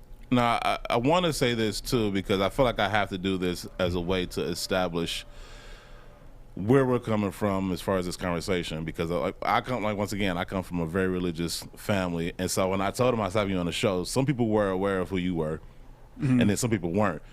But once everyone became aware of who you were, it was just like, how dare you have them on the show? And it was like, because I'm interested in having conversation, you learn things, and even if I disagree with somebody, you still learn some things. And I truly believe this. I think what's happened, not just in the religion, but I just think in the discourse and dialogue in this country, we've kind of created our own communities where we created groups or echo chambers of people that just reverberate or regurgitate our own ideas and thoughts back to us so that we feel validated in hearing it from someone else. That's right. And I think that can be bad because it's easy to hold a belief if it's unchallenged, right? It's easy to believe anything. You know what I'm saying? I think being able to talk to other people who come from a different perspective or a different belief challenges you in a good way, especially if it's an educated conversation. It challenges you in a good way because it helps you understand why you even believe anything. Because some people, there's this notion that having an opinion is on par with other people having an opinion, and that's not true. There's some people who have an opinion based on their just feeling. And there's other people who have opinions based on fact and reason. Those two are not the same. And so I want to create this baseline where, one, I want people to understand that, to me, there's two types of people who are afraid of having a conversation. That's either a person who receives some type of benefit from the issue continuing or perpetuating the issue, or the person who doesn't want to deal with the issue and will rather remain blissfully ignorant. Like, think about racism, right? The types of people that don't want to really have that conversation are people who benefit from it or people that just don't want to deal with it. Those are the only two people that avoid those conversations. And then the second thing I wanted to point out, because I heard this a lot, because I wanted to in an effort to have a balanced conversation like you, I reached out to, like I said, I have a lot of pastors in my family, so I reached out to them. Here we go. Yeah, to kind of, because I wanted to be fair and balanced. Once again, I didn't want to seem like I was attacking religion, even though I don't think you were, because I don't think you were attacking Christianity. You were attacking how you think some people use Christianity for their own financial benefit, but that's two different arguments. But I want to point out my personal definition of, because everybody kept saying you're judging. And a lot of times people use judging as a way to deflect from accountability. But to me, judging would be me placing my own standard on somebody else to look down on them or to treat them different. Accountability is holding you to your own standard and calling you out on it. Case in point, like somebody asked me, like, you know, like there's universal standards like stealing, killing, you know, like, you know, stealing and killing is wrong. Matter of fact, people who steal know stealing is wrong. How do I know this? Steal from a thief. they're going to get upset because you stole from them, because they know stealing is wrong. They just receive a benefit from doing it to you and not having it happen to them. Accountability, though, like, I'm an electrician. If I come to your house and I'm changing out plugs and you got a small child and I left those wires uncapped, right? You don't have to be an electrician to say, hey, that's wrong. You know what I'm saying? You should not have done that. Because you know, as an electrician, I know better. Based on my schooling, based on my education, I had to get, in order to get a license, you had to go through some type of class and education, and right? all that. Exactly. So, yes, so you don't have to necessarily be an electrician to call me out on it. And I don't believe you have to necessarily be a Christian to necessarily call out somebody who sells that lifestyle or who is in a position of leadership in that certain lifestyle. It's like, okay, if you're that type of person who's constantly trying to promote this lifestyle and I see that you're not living up to the tenets of that lifestyle, and I say, hey, you know, I call you out on it, that's not judgment, that's accountability. You're selling this lifestyle. These are your rules. You know what I'm saying? So, right. Yeah, it's plenty of people in the comment section, if you read my comment section, are straight up judging people, and a lot of my critics assign the comment section to what I believe and what I do. But since day one, March of 2019, literally all I've done is repost these guys' pictures and then put the StockX price of their sneakers right next to it without saying anything one way or the other. So it's almost impossible for them to accuse me of judging. I've just basically, like, it's easy to make it seem like I'm judging. And if you read the book, you'll get a better look into my heart about the whole thing. But it's a cultural critique because regardless of what you think about the thing, it's happening. And there was this whole pocket of pastors wearing all the hypest sneaks. And once the price tags were put right next to them, people had to contend with that. And then immediately they felt like they were being attacked, all because I just said, hey, did y'all know these shoes are worth $1,500, period. Right. And it's impossible to argue with it because the market data is the market data. Shout out to StockX. Y'all are in Detroit. And it's crazy how attacked people feel when people know the value of their sneakers. And that's all I've done. It's funny because you raise it in the book about the relationship of capitalism and religion, and particularly in America. Well, is religion a business? And in theory, the answer is no, but does it operate like one? Abso-fucking-lutely.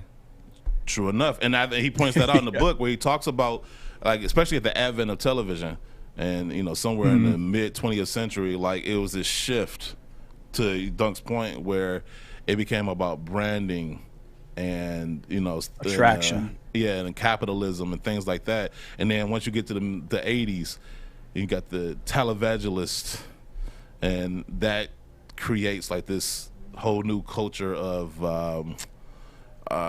theologians, if I to for lack of a better word. And so it's interesting because you point out how religion is seen worldwide, and yet there seems to be this viewpoint of religion here in America. I don't know if you can speak to that more. Yeah, it's a very Western thing we're talking about. Like, the whole book is issues that most of the world can't even relate to. Like the idea that our churches, like I'm in Dallas right now, and there's several churches that bring in over 100 million a year in donations. Like that number is staggering and hard to comprehend as somebody in the United States. But compared to the billions of other people in the world that live off like $2 a day, it's bananas to even think about.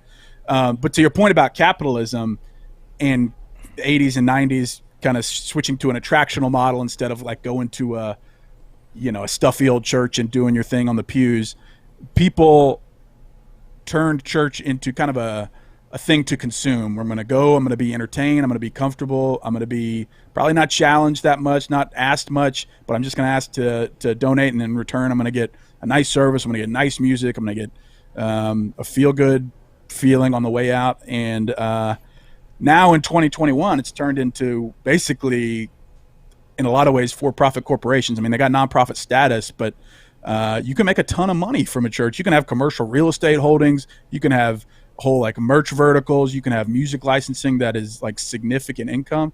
And so tax-free and with no They operate oversight as and no reporting nonprofits. requirements, like 0 reporting requirements. Well, they're supposed to and so- operate as nonprofits, but you have to, you can pay members of the board to take care, oversee cost. Yeah. Right. It gets, and you would hope, my deal is I would hope everybody in those positions would operate above board. But I think every few months you see dudes in the very positions that we're talking about not operating above board.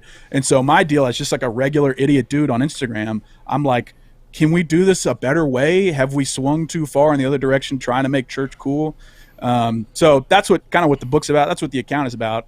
And, if people would maybe spend a second to check out the account or like listen to the podcast or read the book, they would understand that I'm not just here trying to poke the bear and trying to erode Christianity by any means. I got no problems with the Christianity. But I do think that there's some things that we could address or do better. And I think people are just, once again, that goes back to my point about people having fear of having that conversation, because you're either, because it's funny when I was reading the comment section, how it gets out of hand. It does get out of hand, but how defensive people get of their pastors, or like they feel like you're talking about their pastor, and like how defensive they get. And I think because religion is so tied to who we are, right? It's part of our identity. Hey, Quadra. It's part of our identity, you know what I'm saying? And so it becomes such a part of who you are, so that, and because you're so invested in this church, you're so invested in this one particular pastor, it's almost like politics in a way where, you get so caught up in being a Republican or Democrat that you go out of your way to support and defend them, even in the face of valid criticism. And it's just so funny how emotionally invested people get in either side of that. It's an interesting look, and you get to see who idolizes who, because many people come to my account and laugh and think it's funny until their guy shows up on the account. That's how and it works. Then they can't even, they'll message me saying, you used to be funny, but now you've gone too far, that kind of stuff. Yeah. Like, dude, you're making an idol out of these guys that aren't worth making idols. Like, I mean, there's plenty of great pastors out there. I think being a pastor or a preacher is a really hard job.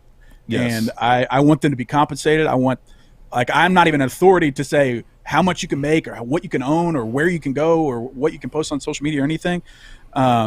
But I think it's telling how, like you said, it's telling how defensive people get in the face of the most gentle eyebrow raising ever, basically saying, hey, did you know this guy's shoes are worth $800? And that's it.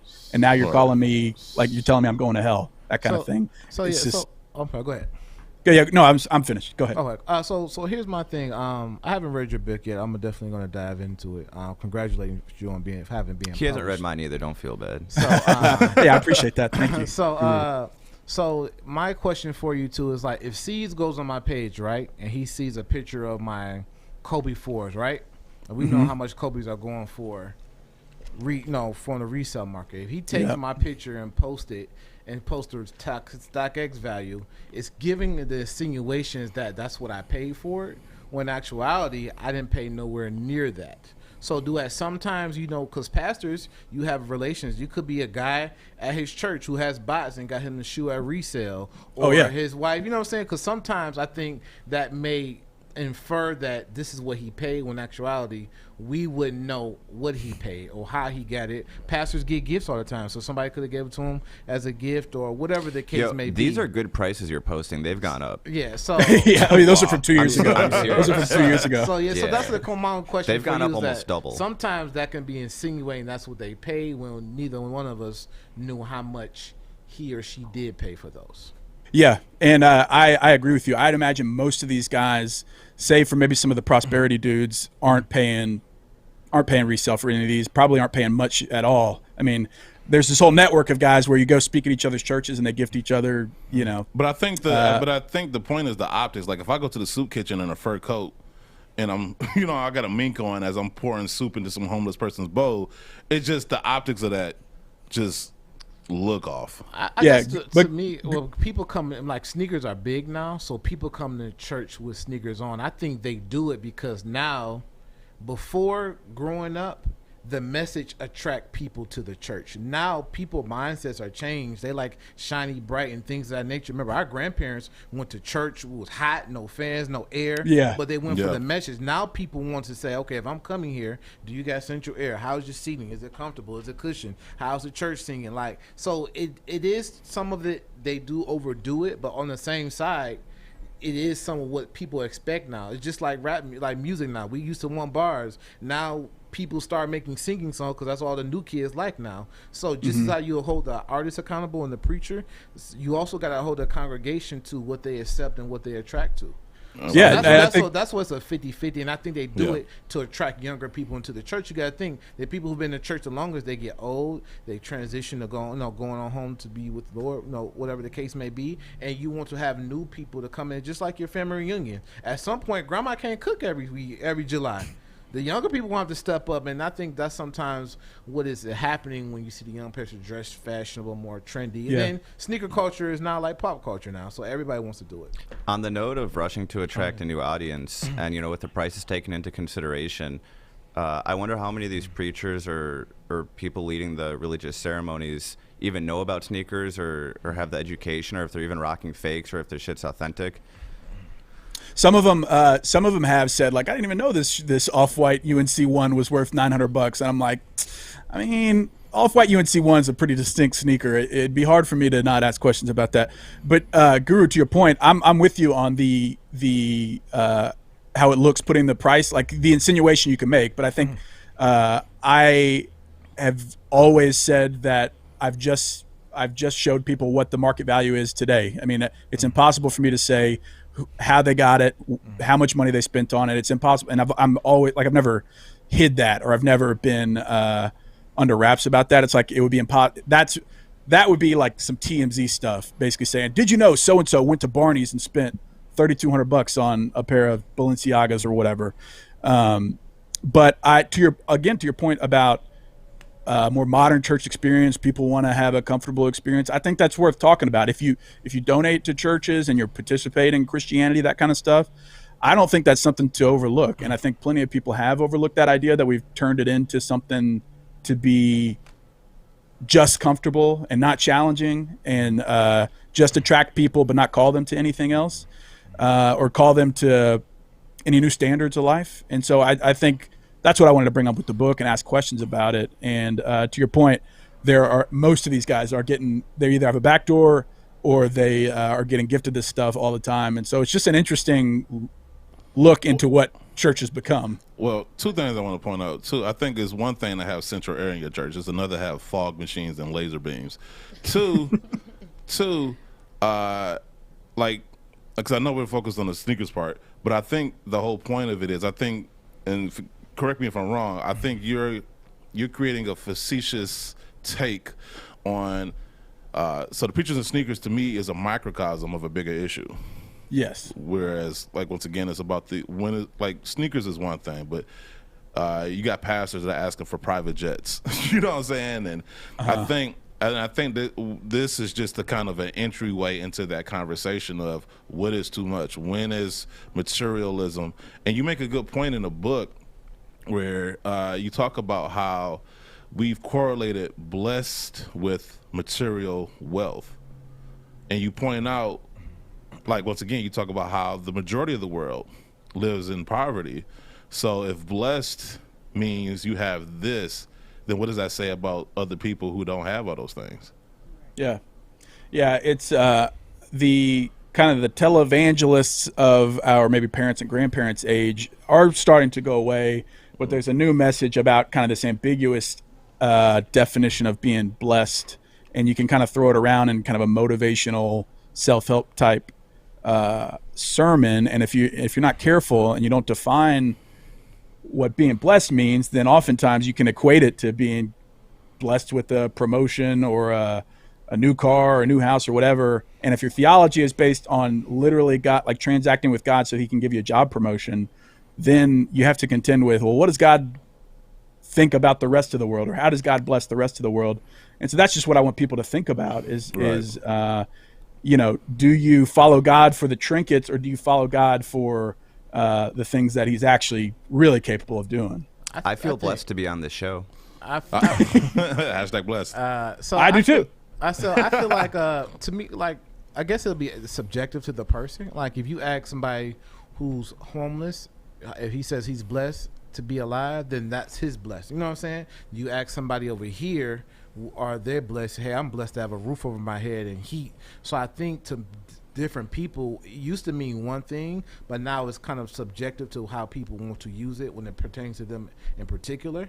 So, I mean, like, if you only time you mention being blessed is when you receive things, then yes, you need to reevaluate and reappreciate life. But things like I say, yeah, I'm blessed to have means of transportation. I'm blessed to have this opportunity to do this. But people are saying they're blessed and praise Allah on Twitter when they hit a pair of sneakers. Yeah, but those that's people, facetious. Which that does take a blessing though to hit on That's sneakers. It does, right? I was gonna say. Yeah, but yeah, of course, like that's why I say it goes to mean for different people, you know, to mean different things. Of course, when you make it that plain, like I think my preacher said one time, stop bothering God about getting you a car or a house. Like, go get you a credit, pay your bills on time. You can go get you a car. Stop asking God to do something for you that you can do for yourself. Yeah. Like, you know, that's what my preacher says. It's just like those are the type of things where people, yes, we do it. I'll be blessed because sometimes you may not meet the qualifications and still be able to get something. And that's when, you know, some people say, you know, I was blessed to be able to have the opportunity more so that. And I just want to throw in, like, anyone who's not religious or kind of not agreeing, just replace the word God with moral compass. And I think this applies to everyone. Exactly. Adrienne, I want to let her jump in real quick. I know she's been trying to. I had a couple of things to say. I did want to. Can we hear her? Okay. Yeah. Okay. Okay. Yeah, I can hear you. But yeah, I wanted to jump into just to say, like, just to go back off, you know, earlier you was talking about, you know, dressing up and everything. But if you look at too, just the history of church itself, like even back in the 50s and the 40s, like your preacher gonna dress nice. He gonna have on his gaiters. He gonna have on his nice suit every Sunday. And a lot of people, that's why you got that saying Sunday's best. Like you go to church for the look. Like everybody wants to look their best at church. I just think maybe in black culture particularly, that's just something that's always been a thing. So no one's gonna go want to see the preacher that's got holes in his pants. That's right. You know what I'm saying? Yeah. They gonna want to see him with his off whites. They looking like, oh yeah, you know that my preacher, he dressed nice. It's about belonging to the club. See, like, So let me respond to her real quick, C's. And this goes back to another rap reference.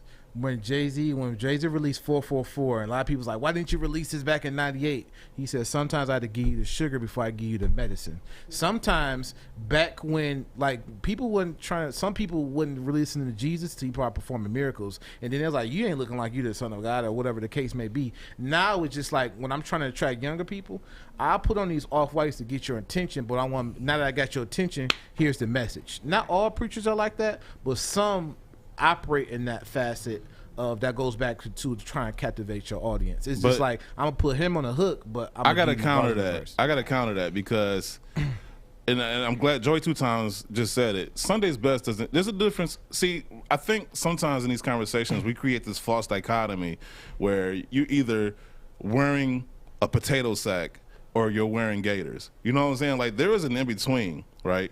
There's a way to look presentable without looking like a pimp. You know what I'm saying? So I think sometimes people, and goes back to what people's intentions are, right? Like if your intentions are to be the sharpest person in church or to receive the word, you know what I'm saying? And so I think that's the point of this conversation is, you know what I'm saying, what type of environment are you creating that goes towards the latter? You know what I'm saying? What are you going to church for? What is everybody's intentions as far as church, the word of God, religion, no matter what religion you're talking about? And it's funny because I often think about, like I look at Dr. King. Nobody knows what shoes he wore. Nobody knows what suit he wore because it wasn't about that.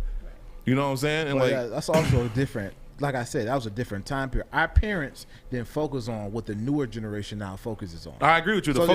But then it becomes who sets the menu, the restaurant or the customers? You know what I'm saying? And like you said earlier, it's a little bit of both. You know what I'm saying? Because if the customers are buying this, of course you got to adjust the menu. But at the same time, they can only order what you put on the menu. So it becomes a 50-50 split to me. And I do believe our parents were the skew behind the concept of religion too, because personally, I am not a religious person. Me neither. I do go to church. I consider myself spiritually inclined. Like I'm a Yes. spiritual person. I go by my instincts. I believe in God, but I believe in that spiritual energy.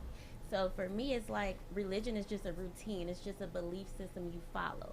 You know what I'm saying? You just like, oh, I want to. Christianity is following to be like Christ. You know Right. what I'm saying? But baptism is following being like John the Baptist. So it just depends on what you want to follow. Like I just want to follow what's right and what's, you know what I'm saying, what's natural. Like if I feel something, I go with that instinct. You know what I'm saying? That's how I feel. But when it comes to religion, once again, people want to feel a part of something. A lot of people don't know how to get that connection with God themselves because they're so distracted. So they want to follow the messenger that they think is, you know, got blessed, quote unquote, because they have these things or they're telling you the word. But like, actually, like our parents, some of them, maybe a handful, like who is really taking that word at hand value? Like, yeah, you go say don't do this and that, but as soon as you walk out the church, you talking about somebody, you about to go do something. Yeah. People that's going to Triumph every week, scamming every other, you know what I'm saying, on Mondays. So it's like, it's all for the show. You know what I'm saying? Like, until you somewhere on your deathbed, then you like, oh God, Right. where you at? You know, are you in trouble? Now you call it. But no one is actually doing the work.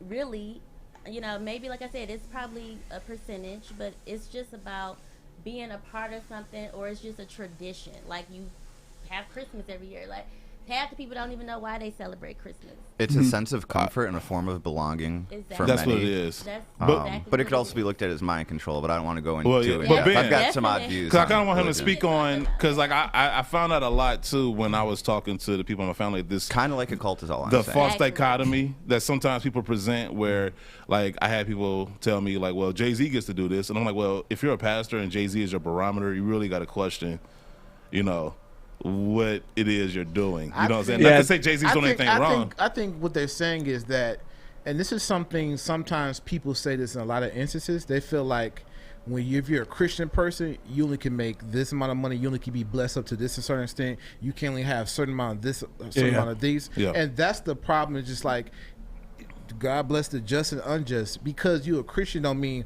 okay, I can't make over $1 million or people gonna start looking at me sideways. Like, those are the things I think people have it, like when he said that if Jay-Z can have this, I don't think maybe he's measuring Jay-Z. It's just like, okay, why can't a Christian be successful as someone who's Nobody's Muslim saying a and- Christian can be No, successful. I'm, but I just saying, think- I'm not saying you. I'm just saying that's the conversation that people have. I know. I mean, but one, I want him to address the like once again the concept of the false dichotomy that sometimes people present when you talk about these things. Hold on. We all Yeah. agree that Kanye is a modern day prophet, right? Oh my God, That's right.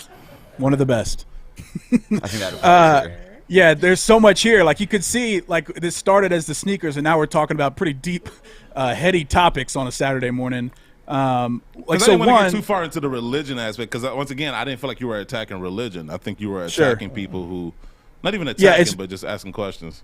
yeah, many people show up to my account and will say, you know, who says pastors can't have nice things? I mean, not me. I think everybody can have nice things. I've never said ever what people can and can't have. I do think that there's some wisdom, though, if you're living off donations, to present yourself in a way that doesn't look like you're banking off of those donations. I mean, people are struggling. Like, people all over the world are struggling and are looking for hope and help.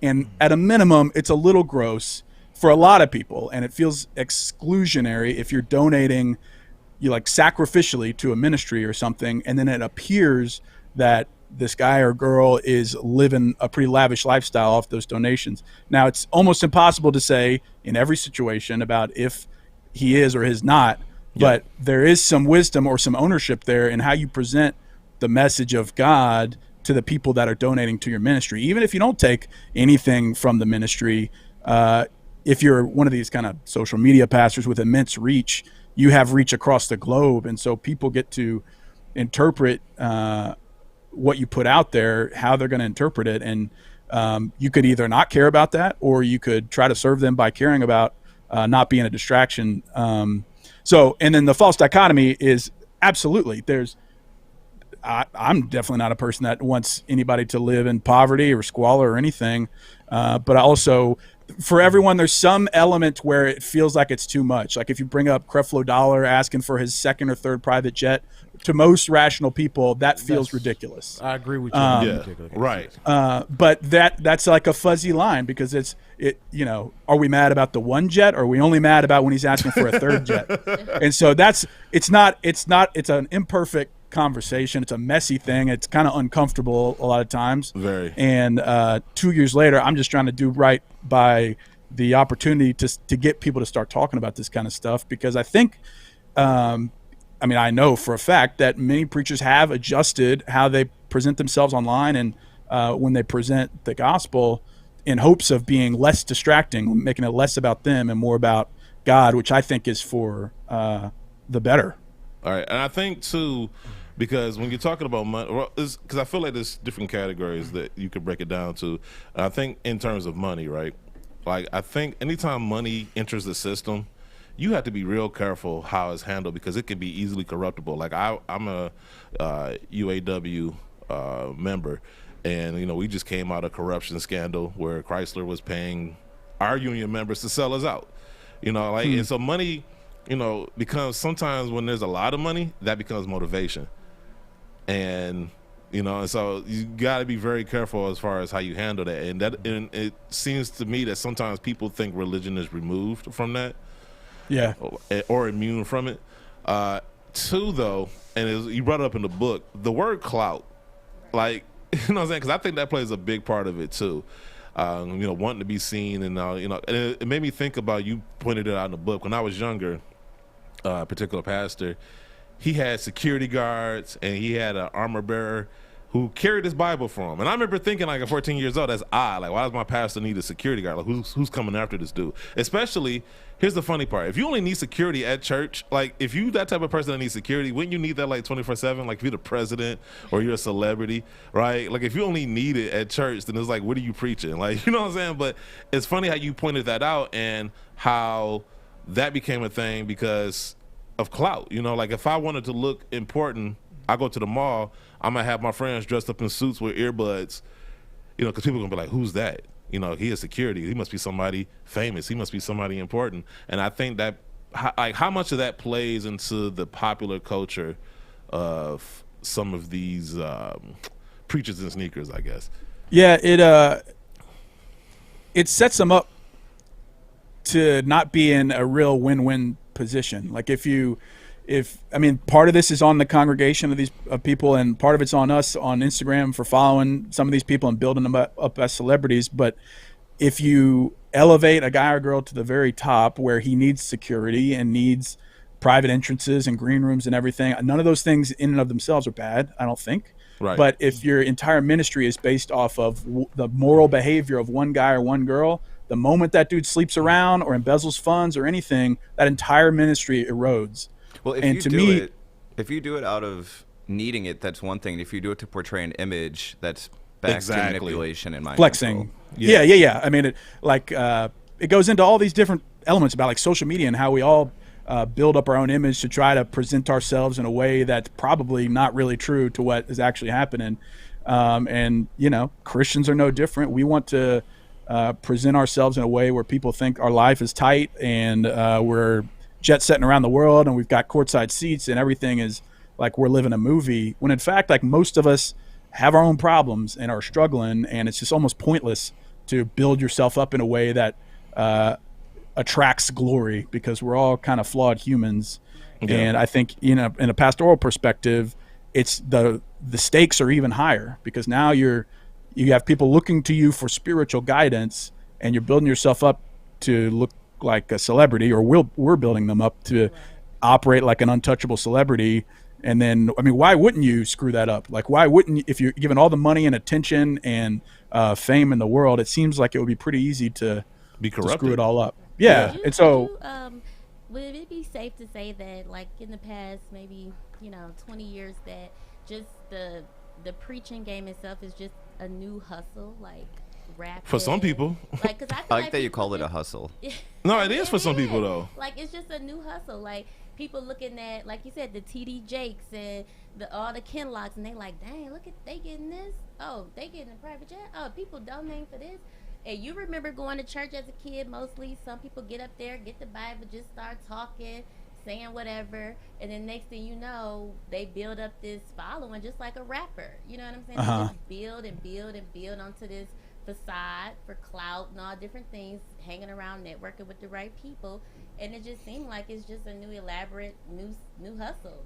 For some people, because I don't want to sound like once again. For some, Are you saying The majority of Kanye's not being pastors out there genuine? have a really tough job. Had a breakthrough. Yes, I they mean, I do. have to give him some more time. But I got to tell you though, because once again, growing up in the church, and most of my family was like Southern Baptist, right?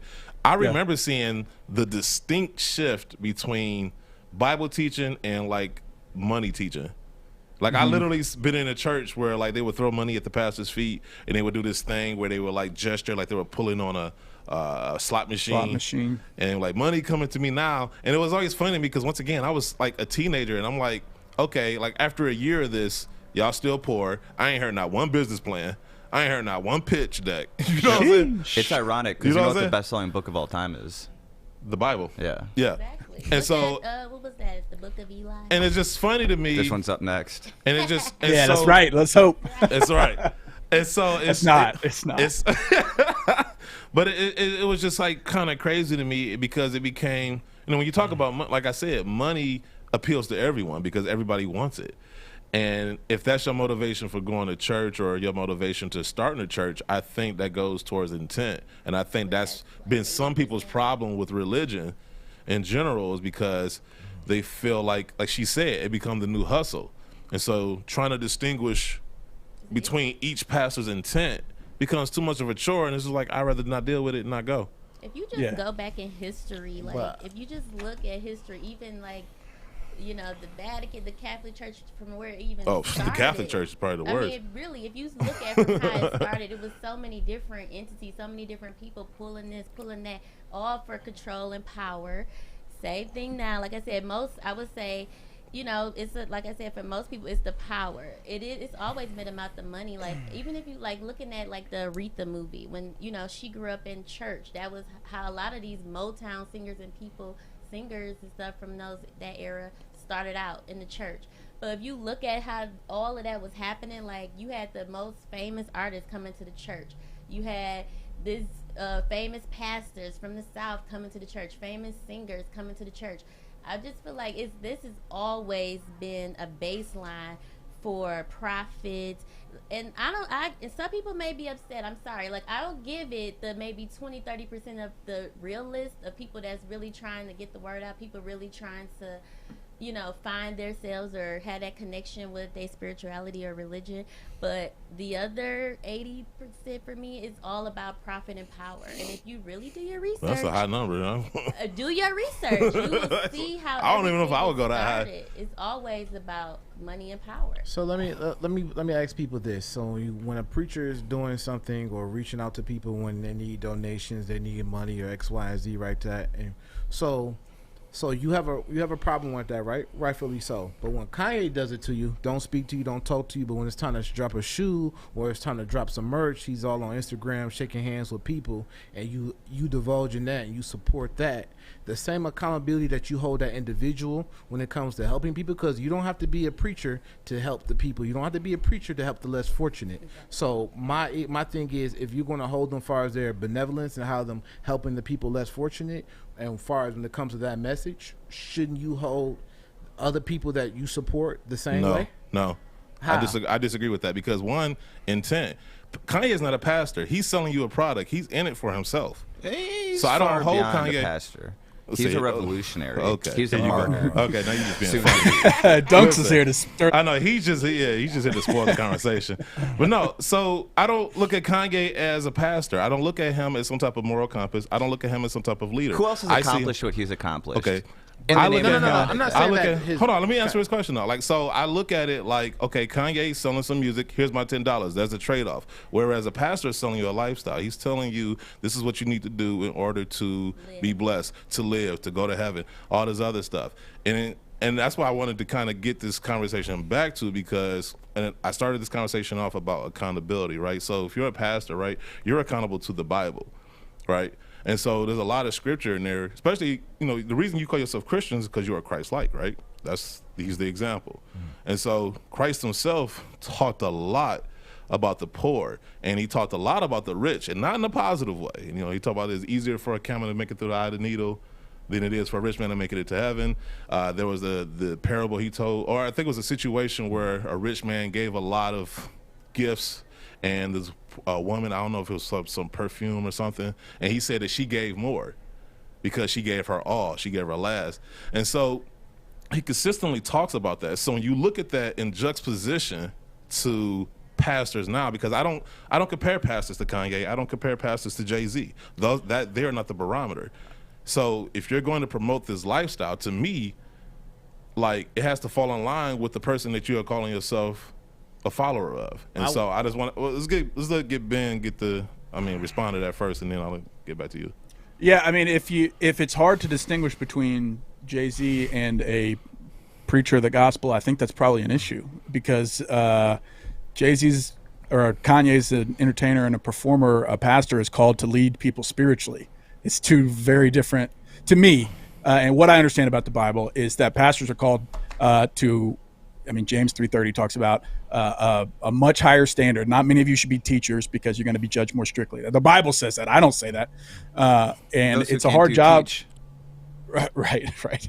I don't think that's in the Bible. But anyways. He's Jewish, so it doesn't, if you're exchanging, to me and to a lot of people, potentially millions of people, selling the product of your salvation for a price seems gross. And at a certain point, a lot of churches have turned into essentially selling God, selling salvation, selling a blessed lifestyle in return for sowing a seed into a ministry. And that's a dangerous game to play. And Kanye, in all of his retail enterprises and his entertainment enterprises, is exchanging an actual good or service. And so to me, it's different because pastors, depending on how you define the role of a pastor is called to take care of his local community, shepherd his local church that he's been charged with, and lead people spiritually, not to give people the keys to financial blessing or how to get a job promotion, or because it's just I think C's might have said it, like, year over year, if the logic held up that if you exchanged money or faith with God and he was going to give you health and wealth, then we would have churches full of healthy and wealthy people. The logic just doesn't hold up at scale. And so that's what I think about that. So my question wasn't comparing the pastors to the Jay-Z to the pastors. My thing was the believer aspect to how he approached both in a similar fashion. That's why I was more set dressing, because Kanye made shirts for Sunday service and they weren't free. Correct. So you talking about just so I understand, you saying if a Christian, no, I'm saying like an individual says, you know what, you're not doing nothing with you're not giving back, you're not doing the right things, or you know what I'm saying, the standard we're holding you at, we're falling below, but someone else in the same financial position who you treat like a pastor, you go to his concerts, you do whatever the case may be, and you give them a pass on the same moral obligations that you hard him from. So Kanye was selling shirts with God on it, and they weren't cheap. He also didn't pay his choir. So my thing is, but notice what you just said though. Moral obligation. Who has the higher moral obligation? As a Christian, that moral obligation just doesn't fall on the pastor. It falls on all the believers as well, correct? That's right. Yeah, that's right. That's true. Okay, so I see what you're saying. That's what I'm saying. Okay. So that's why. And then he has Sunday service shirts too. Yeah. And he made money off the Yeezy brands and all of that. Okay. And he did benevolent, he did some things, but people gave him a pass and bought whatever he had with Sunday Sundays, but then they want to hold this pastor to still standard. That's what I'm talking about. Like when they go, right? He's talking about how Kanye used God to make money, and nobody called him out on it, but yet you're calling out pastors. I went so twice. That's all it is. But Yeah, that goes back okay. to the believers. Yeah. I hold him accountable. I don't I'm not hold gonna him hold him accountable. accountable. I It just agree. goes to my. It's It like depends on slippery the slope. person, I think. It depends That on goes how you back to my feel. whole point. Yeah, it does. What people found Hey, respectable. Hey, Ben. Because some people, you go to church, but you still go. Some people, you have to pay for dinners at church. You have to, you know what I'm saying? You paying tithes every Sunday. So it's like, but church is free, quote unquote. But the government don't say, because you got a church, we ain't gonna charge you for no lights. You still Jews got to pay want your yearly property membership tax. to But you don't have to belong pay to a taxes company. though. You ain't got no. There's no property I'm tax. talking about utilities and They still got to pay basic utilities, but they ain't and got to things pay like taxes, which helps out a lot. I mean, if I donate But, to my church, that's Ben, tax write-off. I wanted to ask you too, because this leads into another topic you brought up, as how they rush celebrities onto these pulpits in order to get attention, and it made me think about Mace. I know people probably don't, might not remember that, but I remember Stick does. when he left the rap game to become a pastor, and how quickly he was in the pulpit preaching. And I just thought it was odd because once again, coming from a religious background and watching the other pastors have to go through that process of going through the theology school and learning and basically earning their due, and to see him just kind of like usurp that process because he was Mace, and we all know why, because he's famous and stuff. Can you speak to that? Yeah, I write about it a little bit. It's I think it's more of a mirror on us and our obsession with celebrities, because kind of with Kanye, when he straight up was like, I'm a Christian now and I'm doing all of this for Christ, immediately, like within the week or the next week, he was on Joel Osteen's stage and he was on the Tonight Show talking about all of his theology and everything. And Coincidence. if you're in a Christian context, that seems unwise, because you want to give new believers the chance to actually figure out what they believe and why they believe it, instead of immediately throwing them on a stage. But for a lot of people, you could see on Instagram, all the big pastors were trying to take pictures with them to kind of say, look at our success story. Christianity can be cool too. And I just don't like using people as a prop. I don't like using people to prove a point. Now, Kanye is a grown-ass man and can do whatever he wants and can make his own choices, obviously. But I just wanted to point out how in the past that we've tried to use fame as a tool when it's like that shouldn't be the end goal if you're trying to follow God. Yet when somebody like Bieber or Kanye is vocal about his faith, we're very quick to table all standards and all wisdom in treating new believers and just throw them on the biggest stage and say, yeah, preach about God. What's the worst that could happen? Right. I think I think the fallout from that is, like you said, when you rush them up there so quickly, if they ever change their mind, or if they do something that doesn't live up to that religion, like you said earlier, there's fallout from that. You know what I'm saying? Yep. And so, because just as easily as you can get people in because of this famous person, you can lose people because of that famous person. And so I think, and that's the risk I think a lot of people take with that.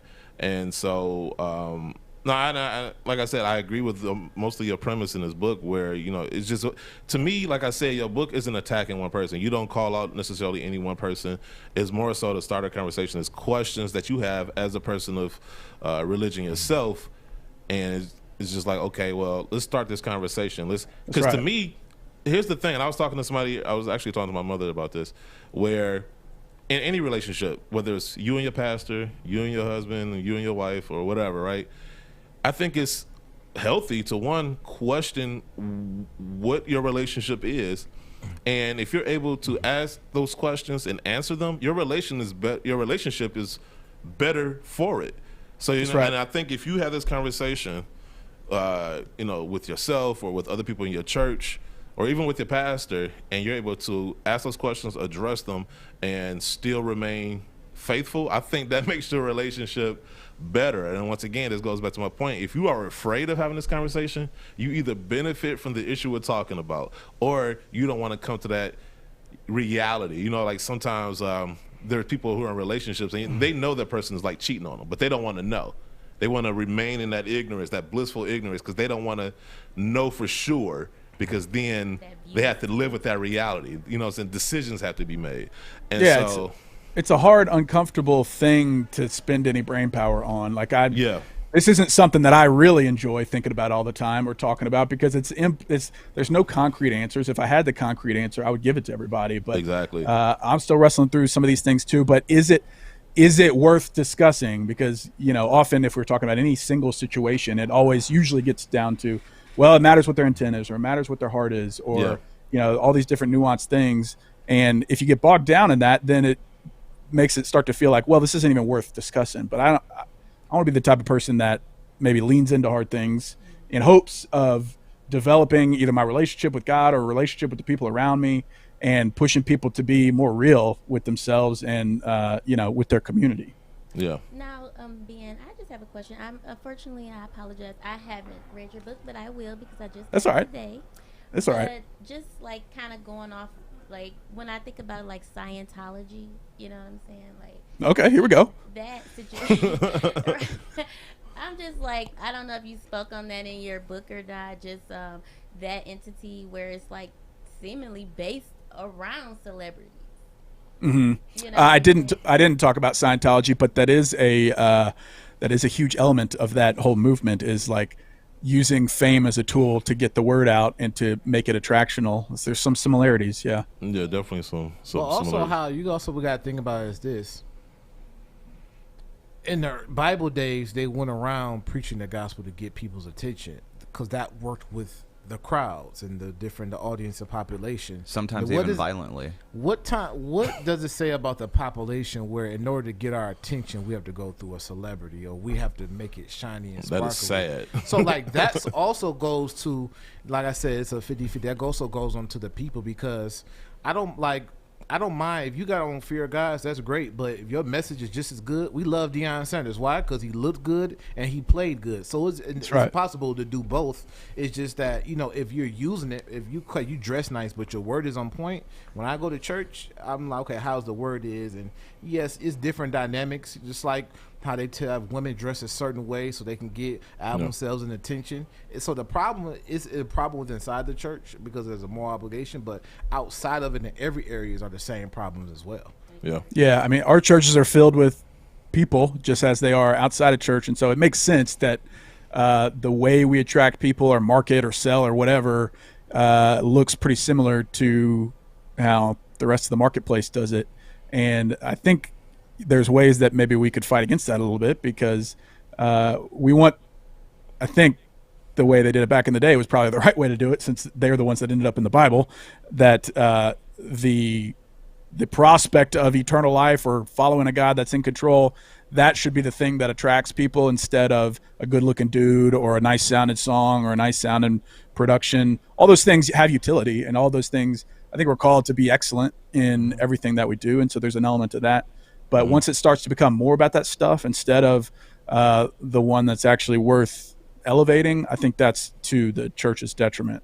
I mean, think about any relationship. If I'm married to somebody who's with me because of my money and not because of me, that's facts. That's not a good relationship. But that's the reason. That's how a lot of people date. For you.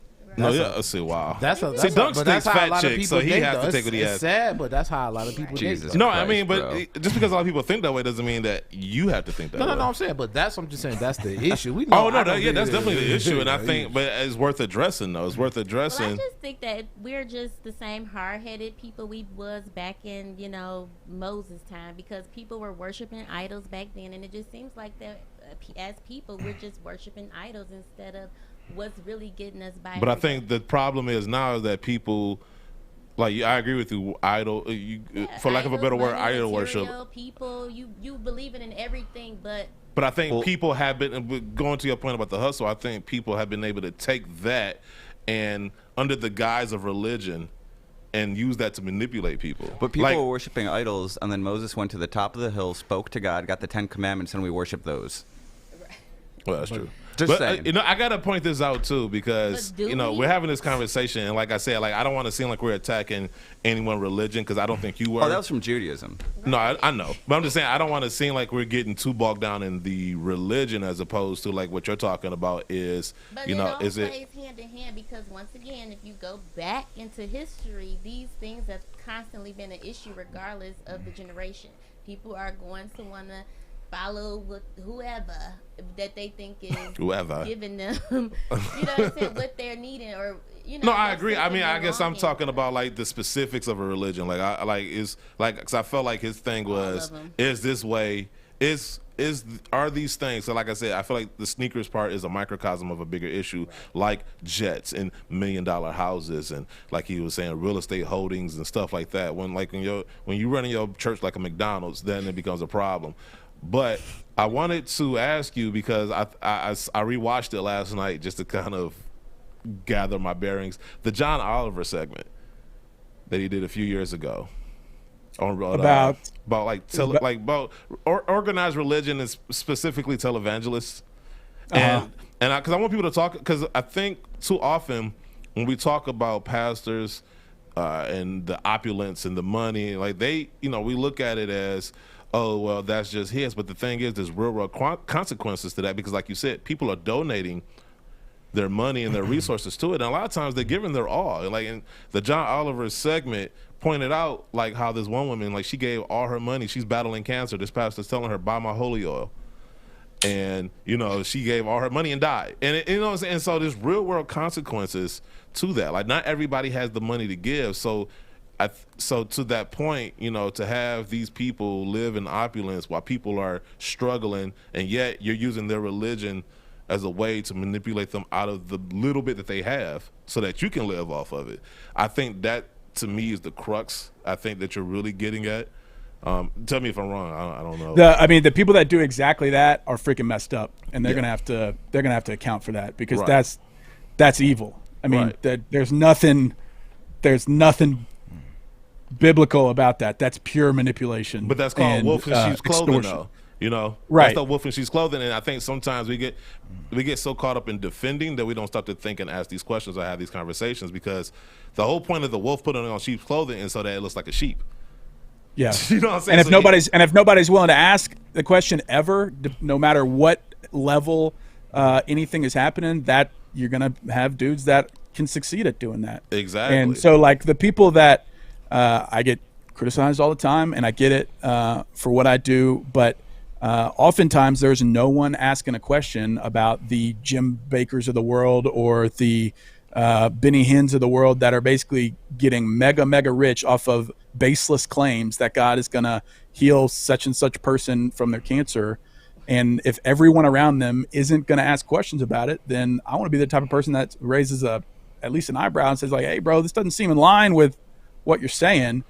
But again, that's like, it's kind of specific to every individual situation. Right. And so hear me when I say like, my account in this book is not for me to define who and who isn't a wolf in sheep's clothing. Yes. But I think we should be the type of people that ask questions when something doesn't seem right. And that's not wrong to do. Like with the police debate, we're having this debate, and too often we hear, well, those are just bad apples and there's good cops. But it's like, if the good cops are not coming out and having these conversations about the bad cops that are giving them a bad name, then and it's just going to keep happening. And so it becomes a problem. And so like if organized religion if this is an issue, now how big or small that issue is, I don't know, but it's an issue. If it's causing people to either leave the church or not want to go to the church, then I think it's something worth discussing, because I do think religion serves a purpose. Because somebody who's a big I don't want to say, I guess, somebody who looks up to somebody like Malcolm X, and to see how his religion played such a pivotal part in him becoming who he was, you know what I'm saying? So I see the potential of religion, and I see how it works in some people's lives. Even though I'm not religious myself, I see how it works for other people, just like being a vegan.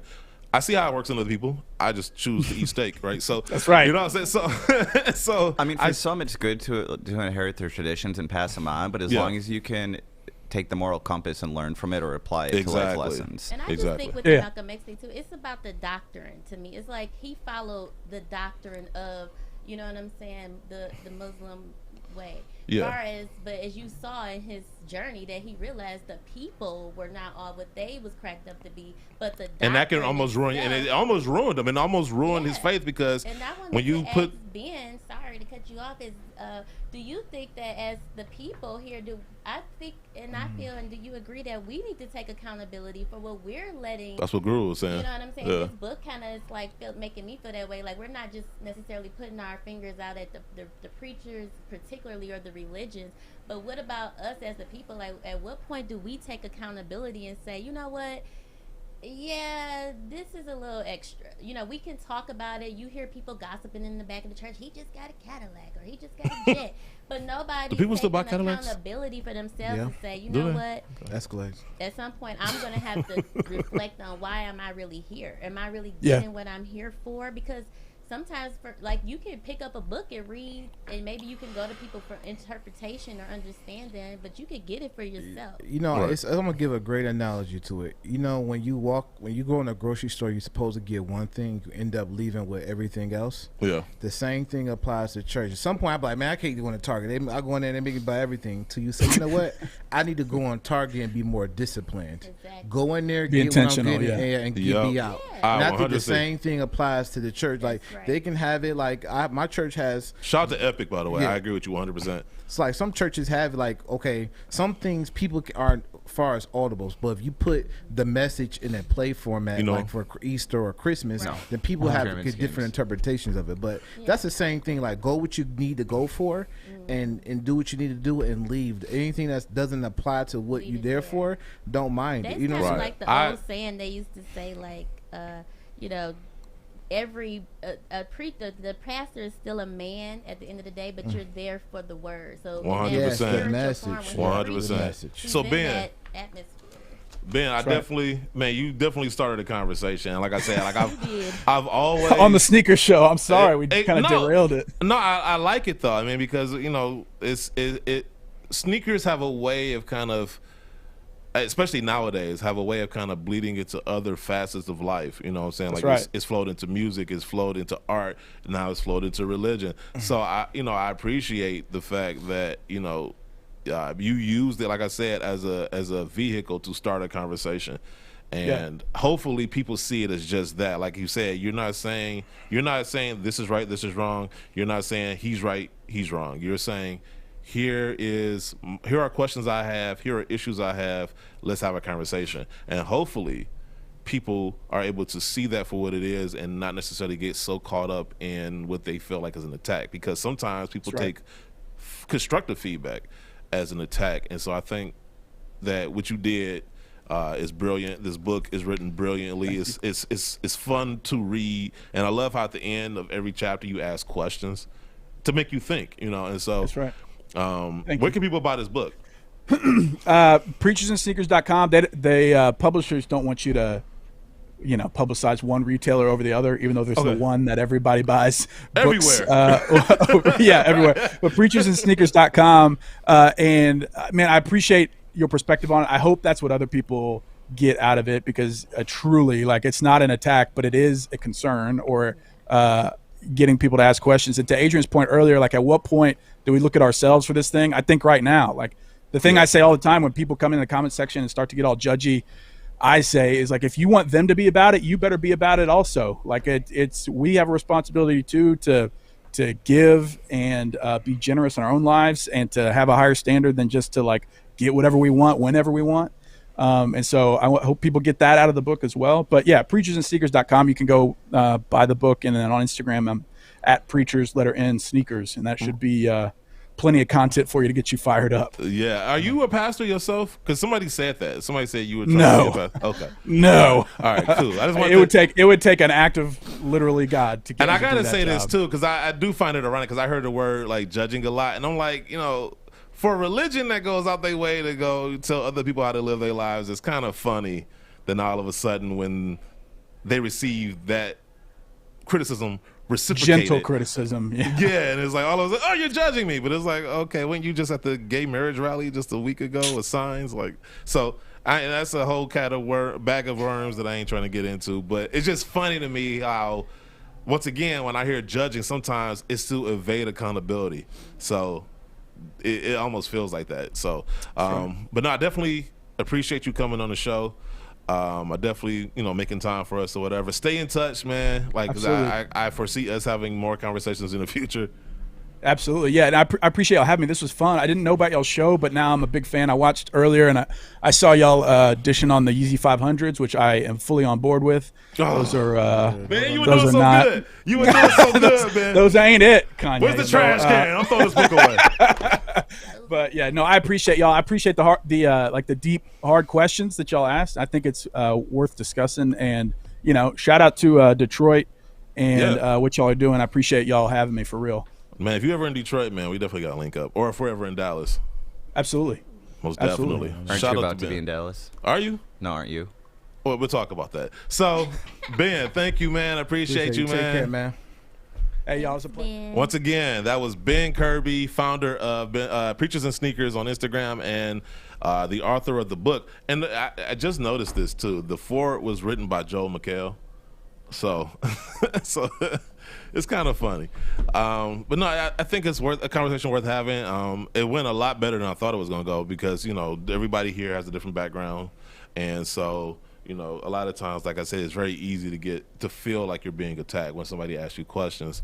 And so I remember one time I was putting together a business plan and people were asking me questions and I felt attacked because it's like I thought I had this great business plan and what you don't think is great, but I had to think like, you know what? They're asking me because they're getting me to think outside of what I've already established. It's like, okay, yeah, I think about this point of view, that point of view, because I got to put this business plan in front of other investors. So they're going to ask these questions. So I got to prepare myself for those conversations. So I think, once again, I don't think challenging yourself is a bad thing. And I think sometimes we're afraid to challenge ourselves because it's much easier to just find like-minded people and feel safe in that belief because we hear it regurgitated back to us. It's what's the term? I think it's called validation of numbers, where if enough people say it, it is true.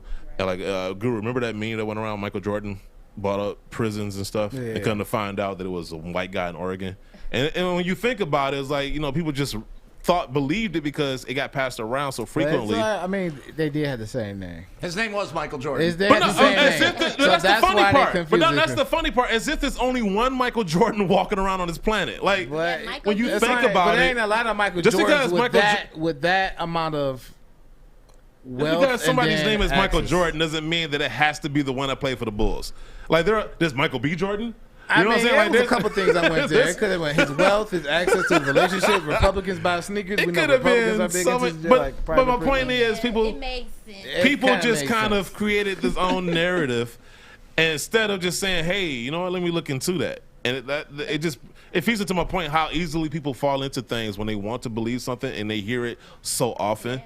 And I think argue you up and down and never read nothing and be like, you're wrong and this is I'd be like, show me the facts. Yeah, and I never do it. Validation numbers is valid if it's been challenged. You know what I'm saying? People are passing around known, factual, educated information. Like as an electrician, I can't tell you how many times last year I had to argue with people to tell them 5G is not causing coronavirus. You know what I'm saying? I've worked on first of all, the technology is Didn't we have to convince your cousin that we landed on the moon?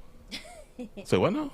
Well, we had someone on the show. We had to convince him that I don't believe the it. moon landing was real. You need to convince me. It was We one of your you guests. too now? Oh God! Stick you too? No, we landed on the fucking moon. Oh no! Elon's taking us to Mars. Maybe eventually. No, come on now. Yeah, I know, but but the thing of it Watch is, Mythbusters. Mythbusters did a whole episode about everything that you doubt about it. They proved it wrong and proved that it was plausible. because people It are is, yep. because people Where are else able you gonna get information? books. All right, This show. Oh yeah, they're gonna write a book about it. Or we could because people are able to travel. use because you know why people are able to use conjecture in lieu of facts, and so if they can make you question a thing, then that becomes fact in the face of facts, and so and I hate that. I really hate it. Do you This is a they simulation. use conjecture and cynicism as a way as a in lieu of, like I said, of facts, and so. And then I just think about common sense. How many times have our government lied to us? No, I don't mean they lied about everything, though. That's the thing. What they lied about or what they didn't lie about. To be untrustworthy, so I need facts. So to that point. Picture. So to you, what is a fact though? something I can see, touch, and smell. And So you actually have to go to the moon then? Yes. Okay. Well, See the flag for herself. Exactly. Like that standard's impossible to prove. Then. Can we set that up? Right. Elon Musk. They said they was gonna have some space traveling. We're gonna send you to the moon in a Supreme space shuttle. And while you're up there, it's round. It's not flat. I know, right? It's this disc. I'm left-handed, so I think on the other side. Oh, okay. Nah. Jesus. But nah, that was such a good conversation. We got time to get to a couple news stories, Stick, or Yeah. I got like 5 minutes. okay. Well, Guru has to doesn't. dip, but we can keep forging on. There's some news stories that I really wanted to get into. This kind of feeds into what we were talking about. You know what? I save it for next week because it's something. Agree. This is a good spot to cut today's episode. No. I do want to get to This Week in Stupid. I do want to read a couple of those because we haven't read them, and he asked me like, what's up? Real quick. Dunks needs a bathroom break. I'm sorry. Wow. Well, just pan on me then. I guess I would talk to myself. Me and Adrienne. Right. Police are looking for a suspect in downtown Atlanta sneaker robbery. An article written by Brandon King for sneakershottalk.com. Police in Atlanta are seeking suspects in a downtown Atlanta sneaker robbery. The victim, the owner of the online Fresh Goods, had arranged a meeting with. I wonder if that's the Fresh Goods we know. Is it Atlanta? Yeah. Yo, Fresh Good, like, dog, like, hit us up, bro. Like, homie, bro, like, we'll talk. He had arranged a meeting with 2 potential buyers at his home. Upon gaining access to the location, the suspects brandished weapons and demanded high-end clothing and shoes from the victim and his girlfriend. A filed police report stated that the 2 gunmen were wearing blue medical masks when they entered his home. So at least they were Safe. Yeah, they were Social coronavirus conscious. COVID. Yes. They robbed you, but they didn't give you coronavirus. Now, it's like, do you have to do a background check now on people that you're doing business with? Because it's like... Dude, like, I mean, we talk about this all the time. Like, why are y'all meeting up with people at your house in dark alleys? Trying to You know what I'm make some money. At the edge of cliffs, in the woods. Like, why are you meeting up with people like that? Exactly. Let me see. Reportedly, the suspect said, "Give me all your money or I will pop you." Pop you. I will pop you. That sounds so weak. I was like, I would what? laugh. How old are you? I'm like, dog, are you serious right now? Like, I'm not even intimidated no more. What kind of robbery is this? Previous to him saying that, I probably would have been intimidated, but then after hearing him say that, I've been like, dog, seriously? People gonna pop me, bro? In my mouth? I don't know. Pop me, dog? Pop me on my butt? Dog, hey, whoa. Hey. Like a, That don't sound like a robbery. That sounds like something else. Anyway,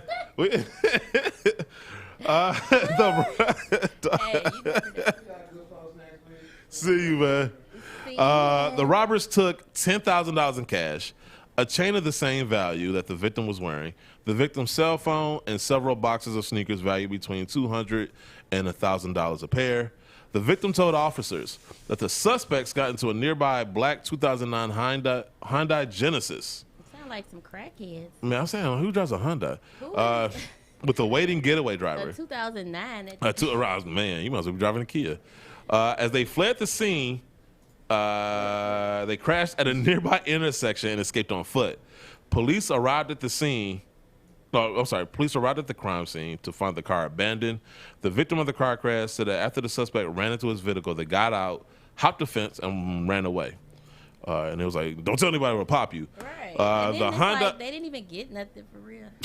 The Hyundai was later determined to be stolen out of DeKalb County. Surprise. Police released video of one of the suspects immediately after the crash where he could be seen wearing a surgical mask and fleeing the scene on foot. Police are asking individuals with information to contact Crime Stoppers Atlanta by calling 404-577-8477 or by texting information to 274637. You're not going to remember any of that, but you can play it back. You see somebody with some shoes on with the value of $200. Yes, if you have a friend of yours that is always threatening to pop somebody, you might want to, and you live in the Atlanta area, you might want to call the police. DeKalb County. Yes. Those providing tips can remain anonymous. See, you can call anonymously, and you will be eligible for a reward of up to $2,000. So you might get a pair of shoes. Exactly. Yeah. Get something good out the deal. I mean, you don't want to buy anything too. First of all, don't be a pastor because you want to spend $2,000 on some shoes. But you might get them free. Hold on. Well, if you're using your reward money to get them, that's different. Look. And don't wear them around your friend because he might pop you. But exactly, right off the stage. Right, exactly. So, this is kind of crazy. 2 people were charged in possible sneaker robbery retaliation. In an article written by Brandon King for SneakerShopTalk.com, 3 Massachusetts males robbed 2 men from Medway of 3 pairs of sneakers. 2 men from Medway agreed via Snapchat, and it seems like it's either offer up or Snapchat that people just get robbed from, or Facebook, to meet someone at Marlboro apartment complex. To Marlboro, isn't that like the cigarette? Yeah, they have different cities and counties. Wow. To sell a pair of Beluga Yeezys. You can come back up if you want to. Space Jam Air Jordan 11s and Travis Scott Nike Air Force One lows. According to Sergeant Zachary Attaway, when the sellers opened the trunk of the car to show their shoes, one of them was punched in the face, while another suspect emerged from a second car pointing what looked to be a firearm. One of the suspects took the sneakers out of the trunk and then fled with his accomplices. The victims had dash camera footage and were able to provide that. The victims had dash camera. What kind of car were they driving? Right, a police car. What the hell? They had dash camera footage. What happened to just like you pay and I ship these boys? You know what I'm saying? Like, honestly, that's the only way. Unless I'm meeting up at like a police station or at Wilbur Sports Studios. I'm not. You can send me your address. I make sure they on the porch or whatever, and I'll call you. Go get your package. Man, yeah, we're gonna have to meet somewhere. In the alley. And I'm not meeting by myself. I'm showing up with at least 5 dudes. And if I'm meeting you with that chopper. Damn, you gonna pop somebody too, huh? So I mean, when you out here on some random little exchange, I just feel like at least you should have some type of protection. I agree with you. The victims had dash camera footage and were able to provide that along with Snapchat information of the people with whom they were corresponding. So that's the dumb part about it. It's like, okay, if you're going to set up a meeting on either side via social media, you know they can track that, right? Like they know who you are and they can figure out where you live. Right. You idiots. That individual turned out to be a juvenile who was then arrested and charged. His arrest led to the identification of 18-year-old Luca Drummond. So I feel like if your name Luca, you're kind of set for life as far as what you're going to be. And you get punched by an 18-year-old. Yeah, but that's not true because there's a Luca that plays in the NBA, so that might not be true. But like if your name is Jeeves, chances are you're going to be a butler. Oh. Right? Jeeves is not running his own company. He is working for somebody else. He probably gonna change his name. It's gonna be G. Like what was that old joke about the dude named Sinbad? He had 2 choices in life: pirate or comic. That's it. That's it. That's it. Until proven otherwise, that is it. Well, look, or you can have a restaurant. No. That too. So there is a third option. Get them scallops and Sinbad. Exactly. So 18-year-old Luca Drummond, who turned himself into police custody, police also recovered a BB gun, which they think was used in the robbery, and the 3 pairs of sneakers, although they had been damaged. So insult to injury, he stole your shoes and he damaged them. Dropped them, got them scuffed up. Oh, man, you know it. Luca was subsequently charged with 2 counts of armed robbery, armed assault to rob, assault with a dangerous weapon, conspiracy to commit a crime, and larceny of property worth more than $1,200. That's a lot of charges for one crime, but okay. Exactly. Luca was arraigned in Marlboro County District Court and was released on a $1,500 bond. He is due back in court later this month for a pretrial conference. Sergeant Attaway says he believes that this incident was in retaliation for a previous sneaker transaction that went awry. As of now, the third suspect, has not yet been identified. So, man, like protect yourself, man. Please stop doing these random transactions. Dude, it's not worth it. Honestly, it ain't worth my life. I don't think it's worth anybody else's either. Man. And real quick though, I gotta say, at the same time, and I guess this is just part of resale culture because I'm thinking about it. Like, there's shoes I've sold, but like you said, most of it's been online. But for the most part, I'm not looking to sell anything. Right. So I guess that's why I don't encounter these types of situations. But on that note, I want to thank everybody that was on the show. Want to thank Ben. Well, obviously Guru had to leave. Dunks is still here. He's just more comfortable sitting in the the audience right now. Adrienne, our new voice on the show. Robin. Yes, the new Robin. She is the Robin to, I guess, my Howard Stern, or our Howard Stern. And so, no, it's nice having a female voice on the show again because, you know, obviously as men, we don't know what y'all be thinking. So it's nice to know what y'all thinking from an actual woman. So nice to have you on the show. Thank you. I really enjoyed myself. And I hope that the audience enjoyed me as well. Yeah. Or the listeners. I hope they enjoyed you too. But no, so two things. One, we're going to start taking phone calls next week. Matter of fact, can I go ahead and throw that number out now? Okay. Stick sent it to me. Shout out to Stick, by the way, too. He's back in his apartment. It feels weird when I look over in his apartment and he's not there. I don't know if he just subleases it or what. 313-552-6322 is the phone number. That's the phone number. From now on, we'll be able to take phone calls live. So if you guys, you can either leave us comments in the live chat, and we'll pop up, you know, we'll pop them up periodically through the show, or you can call us live and hit us up, talk to us, address your comments and questions, or, you know, something crazy. I'm pretty sure we're going to get a lot of comments from this show. So looking forward to that. So on that note, this is, once again, if you're following the podcast, this is our 292nd episode. We are 8 away. Man. And to do a sneaker podcast, that's the thing that, like, I mean. Let you know, people care. Yeah, but, like, to think we did a sneaker podcast for that long, like, because it's such a niche. Like, as much as we enjoy doing, like, to have that much content on a weekly basis to talk about for 2 hours is like, I mean, we're doing 2.5 hours right now. Exactly. So it just kind of goes to show how big sneakers have become. It's just wild to me. But shout out to our listeners. Shout out to Woodward Sports, Stick, Mike, Joey, Adam. Who am I missing? Chad.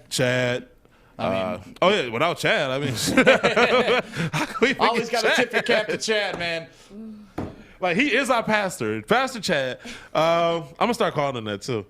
But yeah, shout out to everybody, man, for the opportunity, man, and it's wild, man. This thing that we started in a basement with just some microphones, a laptop, a mixer, had no clue. I didn't know what the hell I was doing, and to end up here, man, it is wild to think about. I can't wait for what the future has in store, man. So can't wait for us and Woodward Sports to blow up, man. We about to, yeah. This is considered we'll take blessing. ESPN down. This is considered your blessing. Or it is. Blessing. It is. I mean, honestly, like, it's surreal to me sometimes the way I just think about it. So, shout out to Stick and the guys for giving us the opportunity. And so, on that note, hey, man, don't be up there preaching with shoes like that. No, you know what? Yeah, I know. Let me take my shoes off so not to be a distraction. That shoe cam. Right. On that note, man, we'll see you guys next week. We are out. Peace. And love.